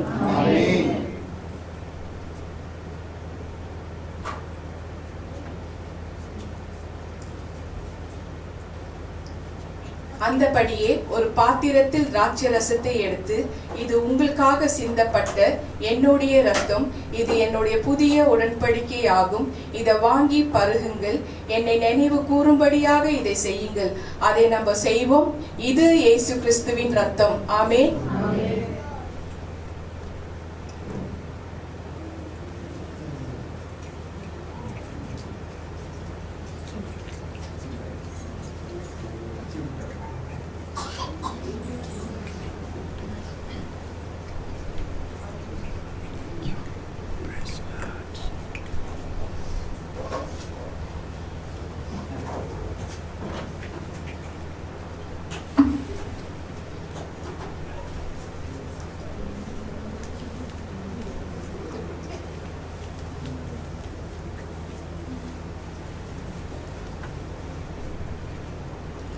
எல்லாரும் கண்களை மூடி இறுதி ஜெபத்துல நம்ம ஜெபிப்போம். ஸ்தோத்திரம். ஹalleluya. ஹalleluya. Thank you Jesus. நன்றி அப்பா, நன்றி ராஜா. ஆண்டவரே, நல்ல தகப்பனே, உமக்கு நன்றி அப்பா. நேற்றும் இன்றும் என்று மாறாத தேவனே, உமக்கு கொடான கோடி நன்றி அப்பா, நன்றி ராஜா. ஏசப்பா, இந்த நாளில எங்களுக்கு பரிபூர்ண ஜீவன் எப்படி இருக்கணும்ன்ற குறித்து எங்களுக்கு மூலமா ஆண்டவரே என் மூலமா நீங்க பேசுனதுக்காக நன்றி அப்பா. நாங்க பரிபூர்ண ஜீவனை நாங்க பெற்றுக்கொள்ள வேண்டும் சுவாமி. வந்திருக்கிற ஒவ்வொரு பிள்ளைகளையும் நீங்க ஆசீர்வதிங்க ராஜா. ஒவ்வொருத்தரும் ஆண்டவரே ஆத்மாவை ஆண்டவரே நீங்க தாப்பா காத்து கொள்ளணும் ஆண்டவரே. ஒவ்வொருத்தரும் பரிபூர்ண ஜீவனை பெற்றுக்கொள்ள வேண்டும் சுவாமி. ஆண்டவரே, இந்த துஷ்டன், இந்த திருடன் எங்களை திருடவும் கொல்லவும் அழிக்க வரவே கூடாது சுவாமி. இந்த ஆத்மா உங்களுக்கு தாப்பா சொந்தம். உங்களோட வெளியேறப்பட்ட ரத்தத்துல எங்களை நீங்க விலைக்கு வாங்கி இருக்கிறீங்க ராஜா. இந்த பிசாசு கொண்டு வர கொடியமான பாவங்கள்ல இருந்து எங்களை நீங்க விலைக்கு காத்து கொள்ளுங்கள் சுவாமி. அதுக்காக நான் ஜெபிக்கிறேன் அப்பா. இந்த பிசாசு பாவ கட்டுல இருந்து எங்களை விடுதலை தாரும் சுவாமி. போத பழக்கத்துல இருந்து விடுதலை தாரும் சுவாமி. குடி பழக்கத்துல இருந்து, கஞ்சா பழக்கத்துல இருந்து, ஜூது விளையாட்டுல இருந்து எங்களுக்கு விடுதலை தாரும் சுவாமி. இச்சைகளை ஆவிகளை கடிந்து கொள்கிறேன் இயேசு கிறிஸ்து நாமத்தினாலே. நேரத்தை வீணாக்குற ஆவிகள் விட்டு வெளியேறட்டும் இயேசு கிறிஸ்து நாமத்தினாலே. ஆண்டவரே, சோர்வின் ஆவிகள், பலகீனத்தின் ஆவிகள் எங்களை சோர்வடைய வைக்குது ஆண்டவரே. உற்சாகத்தின் ஆவி ஒவ்வொருத்துக்குள்ள ஊற்றுகிறேன் இயேசு கிறிஸ்து நாமத்தினாலே. இயேசு கிறிஸ்து நாமத்தினாலே சகல நோய்கள் மறியட்டும் அப்பா, மறியட்டும் ராஜா. உங்களோட வல்லமை இறங்கட்டும் ராஜா. ஒவ்வொருத்தருக்கும் நீங்க புது ஜீவனை நீங்க கொடுங்க சுவாமி. நீங்க கொடுத்ததுக்காக நன்றி அப்பா. நிச்சயமா எங்களுக்கு பரலோக ராஜ்யம் எங்களுக்கு ஆண்டவர் திறந்தே இருக்கின்ற ஒரு நம்பிக்கையோட இந்த பிள்ளைகள் ஆண்டவரை வீடு செல்லட்டும் சுவாமி. ஆண்டவரை, எங்களுக்கு பரிபூர்ண ஜீவன் உண்டுன்ற ஒரு நிச்சயத்தோட இந்த பிள்ளைகள் செல்லட்டும் சுவாமி. இயேசு கிறிஸ்து நாமத்தினால உங்களோட ஆசீர்வாதத்தை அனுப்புகிறேன் ராஜா. இயேசு கிறிஸ்து நாமத்தினால உங்களோட சமாதானத்தை அனுப்புகிறேன் சுவாமி. ஆண்டவரை, நீர் அப்படி செய்ய போறதுக்காக நன்றி அப்பா, நன்றி ராஜா. ஆண்டவரை, இந்த புதிய மாதத்துக்குள்ள எங்களை நுழைய வைத்ததுக்காக நன்றி அப்பா. ஏசப்பா, இந்த மாதம் முழுக்கும் யாரெல்லாம் பிறந்த நாள் கொண்டாடுறாங்களோ, யாரெல்லாம் திருமணம் ஆண்டு விழா கொண்டாடுறாங்களோ, ஒவ்வொருத்தரையும் ஆண்டவரை நீங்க பேர் பேராக ஆசீர்வதிக்கணும் ராஜா, ஆசீர்வதிக்கணும் அப்பா. ஆண்டவரை, ஆயத்த பண்ணி வைத்திருக்கிற உணவை நீங்க ஆசீர்வதிக்கணும். நன்றி அப்பா, நன்றி ராஜா. தொடர்ந்து ஆண்டவரே எங்களோட பிரயாணத்துக்காக நான் ஜெபிக்கிறேன் அப்பா. ஆண்டவரே ஏசப்பா, நீங்க ஆயத்தப்படுத்தி வைக்கிற நாட்டுக்கு எங்களை அனுப்பிட்டு இருக்கிறீங்க ராஜா. உங்களோட ஊழியத்தை செய்ய எங்களை அனுப்பி வைத்திருக்கிறீங்க ராஜா. இந்த நித்திய ஜீவன் பிரேயர் ஹவுஸ்ல இருந்து 7 பேர் நாங்க போயிட்டு இருக்கிறோம் ராஜா. போக்கிலும் வரத்திலும் நீங்க காவலாக இருந்து எங்களை பத்திரமாக கொண்டு போறதுக்காக நன்றி அப்பா, நன்றி ராஜா. ஆண்டவரே, எங்களுக்கு யார் மூலமா எந்த தடைகள் வராதபடி, தங்கு தடை இல்லாதபடி நீங்க தாப்பா பாதுகாப்பு கொடுக்கணும். நாங்க ஏர்போர்ட்டுக்கு போய் நல்லபடியாக சேரணும் ராஜா. அது இமிகிரேஷன் ஆகட்டும், செக்இன் ஆகட்டும், எந்த ஒரு பேக்கேஜ் கவுண்டர் ஆகட்டும், ஆண்டவரே எந்த ஒரு தடைகள் வராதபடி நீங்க தாப்பா காத்து கொள்ளணும். அதிகாரிகளோட பார்வையில உங்களோட தயவு இருக்கட்டும் சுவாமி. அதற்காக நான் ஜெபிக்கிறேன் அப்பா. ஆண்டவரே, எங்களோட குடும்பத்து ஜனங்களாகட்டும், நாங்க சந்திக்கிற ஜனங்களாகட்டும், யார் மூலமாகவும் எங்களுக்கு சமாதான குறைச்சல் வரவே கூடாது சுவாமி. அதற்காக நான் ஜெபிக்கிறேன் அப்பா. நல்லபடியாக நாங்க இந்த பயணத்தை தொடங்கணும் சுவாமி. ஆண்டவரே, நாங்க விமானத்தையும் உங்களோட கருத்தில் ஒப்பு கொடுக்கிறேன் ராஜா. ஆண்டவரே, பைலட்டை மறித்து நீங்க ஓட்டுங்கள் ராஜா. எந்த ஒரு ஆபத்து விபத்து வராதபடி நீங்க காத்துக்கொள்ளுங்கள் ராஜா. வெதர் எங்களுக்கு சாதகமாக இருக்கட்டும் ராஜா. நல்லபடியாக அந்த இடத்துல போய் நாங்க லேண்ட் ஆகணும் சுவாமி. அதுக்காக நான் ஜெபிக்கிறேன் அப்பா. ஏசப்பா, நீங்க ஆயத்தப்படுத்தி வைத்திருக்கிற அந்த இடத்த ஹோட்டலுக்காக வருகிறேன் ராஜா. ஒவ்வொரு ரூம்லயும் உங்களோட ரத்தத்தை நான் தெளிக்கிறேன் ராஜா. நாங்க சாப்பிடுற தண்ணி, ஆண்டவரே குடிக்கிற தண்ணி, சாப்பிடுற உணவு அத்தனை உங்களால ஆசீர்வதிக்கப்பட்டதாக இருக்கட்டும் சுவாமி. தேவ தூதர்களுக்கு கட்டளையிடுங்கள் சுவாமி. எல்லா வழிகள் எங்களுக்கு பணிவிட செய்ய நீங்க தேவ தூதர்கள் கட்டளையிடுங்கள் சுவாமி. அதுக்காக நான் ஜெபிக்கிறேன்ப்பா. இந்த 5 நாள் மிஷனரி வர்க் ஆண்டவரே, உங்களோட தெய்வீக பிரசனம் எங்க கூட எப்போது இருந்து வழி நடத்தணும் ராஜா. ஆண்டவரே, அந்த இடத்துல எங்களோட மாம்ச வெளிப்படவே கூடாது ராஜா. ஆவியானவரை நீங்க தாப்பா நடத்தணும். எந்த நோக்கத்துக்காக மலேசியா தேசத்தை விட்டு எங்களுக்கு ஸ்ரீலங்கால அனுப்புறீங்களோ அந்த நோக்கம் நிறைவேறட்டும் ராஜா. அநேகர் அங்க விடுதலை ஆகட்டும் சுவாமி. ஆத்மாக்களை நீங்க காப்பாத்துங்கள் ராஜா. அதற்காக நான் ஜெபிக்கிறேன் அப்பா. ஏசப்பா, நீர் அப்படி செய்ய போறதுக்காக நன்றி அப்பா. அதே நேரத்தில் ஆண்டவரே, எங்களுக்கு இந்த ஊழியத்தை கொடுத்து ஒழுங்குபடுத்தி வைத்திருக்கிற தலைமை போதகர் பாஸ்டர் மார்ட்டின், அவரை நீங்க ஆசீர்வதிங்கள் ராஜா. அவருக்கு எந்த ஒரு பாதிப்பு வராதபடி அவங்களோட மனைவி ஆகட்டும், பிள்ளைகள் ஆகட்டும், அவங்களை நீங்க ஆசீர்வதிக்கணும் ராஜா. அவங்களோட ஊழியத்தை நீங்க ஆசீர்வதிக்கணும் சுவாமி. அதுக்காக நான் ஜெபிக்கிறேன் அப்பா. முக்கியமாக இதுக்குள்ள முக்கிய ஒரு பொறுப்பு எடுத்து கொண்டிருக்கிற சகோதரி தேவிக்காக வருகிறேன் ராஜா. அந்த மகளை நீங்க ஆசீர்வதிக்கணும். அவங்களோட 3 பிள்ளைகளை நீங்க ஆசீர்வதிக்கணும். திவோன், திலக்ஷன், ஜெரம், இவங்க 3 பேரும் நீங்க ஆசீர்வதிக்கணும் சுவாமி. அதற்காக நான் ஜெபிக்கிறேன்ப்பா.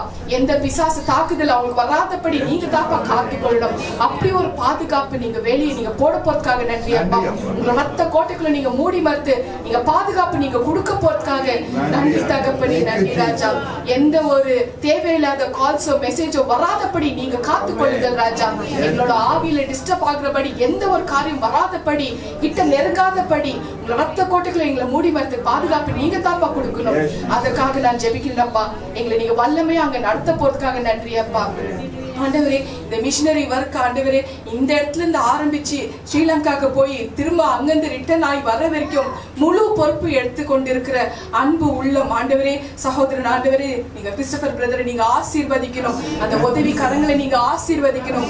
முழுக்க முழுக்க பொறுப்பு எடுத்துக்கொண்டு எல்லா charges, flight ticket, hotel charges ஆண்டவரே, எல்லா டிரான்ஸ்போர்ட், ஃபுட் அத்தனையும் அந்த மகன் ஒருத்தரே பார்த்து கொண்டு இருக்கிறாங்க ராஜா. அந்த மகனை நீங்க ஆசீர்வதிக்கணும். குடும்ப மனைவி பிள்ளைகளை நீங்க ஆசீர்வதிக்கணும். சொந்த பந்தங்களை நீங்க ஆசீர்வதிக்கணும் ராஜா. மகன் எவ்வளவு செலவு பண்றாரோ 2 மடங்கா நீங்க மகனுக்கு கொடுத்து நீங்க ஆசீர்வதிக்கணும் ராஜா. தொழிலை நீங்க ஆசீர்வதிக்கணும். பிசினஸ் நீங்க ஆசீர்வதிக்கணும் அப்பா. அதுக்காக நான் ஜெபிக்கிறேன் அப்பா. ஆண்டவரே, எங்களை வல்லமையா நீங்க நடத்த போறதுக்காக உங்களுக்கு நன்றி தகப்பனே, நன்றி ராஜா. Thank you Jesus. தொடர்ந்து எங்களோட பிரயாணம் ஆண்டவரே உங்களோட ஆசீர்வாதமாக இருக்கட்டும் ராஜா. அதுக்காக நான் ஜெபிக்கிறேன் அப்பா. தேவ சித்தத்தை நிறைவேற்றவும் அது நிறைவேறவும் ஏசப்பா உங்களோட அருள் மட்டுமே எங்களுக்கு வேணும் சுவாமி. உங்களோட கிருபை வேணும் சுவாமி. உங்களோட தயவு வேணும் சுவாமி. எங்களை நாங்க தாழ்த்துகிறோம் ராஜா. எங்களை நீங்க உபயோகப்படுத்துங்கள் ராஜா. எங்களை நீங்க பயன்படுத்துங்கள் சுவாமி. அநேகருக்கு ஆண்டவரே அது ஆசீர்வாதமாக இருக்கட்டும் ராஜா. அதற்காக நான் ஜெபிக்கிறேன் அப்பா. Thank you Jesus. Thank you lord. என் ஆத்மாவே கர்த்தரை ஸ்தோத்திரி. என் முழு உள்ளமே அவருடைய பரிசுத்த நாமத்தை ஸ்தோத்திரி. என் ஆத்மாவே கர்த்தரை ஸ்தோத்திரி. கர்த்தர் செய்த சகல உபகாரங்களை மறவாதே. ஆமென், ஆமென், ஆமென். இயேசு கிறிஸ்துவின் ரத்தம் ஜெயம். இயேசு கிறிஸ்துவின் ரத்தம் ஜெயம். இயேசு கிறிஸ்துவின் கல்வாரி ரத்தம் ஜெயம். இயேசுவின் நாமத்தினால் ஜெபிக்கிறேன் ஜீவனுள்ள நல்ல பிதாவே. ஆமென், ஆமென், ஆமென். நம் கர்த்தராகிய இயேசு கிறிஸ்துவின் கிருபையும் பிதாவாகிய தேவனுடைய அன்பும் பரிசுத்த ஆவியானவரின் அன்யோன்ய ஐக்கியமும் நம் எல்லோரும் கூட சதா காலம் இருப்பதாக. ஆமென், ஆமென், ஆமென். துதி கன மகிமை எல்லாம் கர்த்தருக்கே சொந்தம். ஸ்தோத்திரம். ஹalleluya. Praise the Lord. God bless you all. Jeevan prayer house நித்திய ஜீவன் ஜெப வீடு என்கிற கர்த்தருடைய ஆசீர்வாதமான வீடியோகளை கண்டு தேவ கிருபையை பெற்றுக் கொள்வீர்களாக. கர்த்தர் உங்களை ஆசீர்வதிப்பாராக. ஆமென்.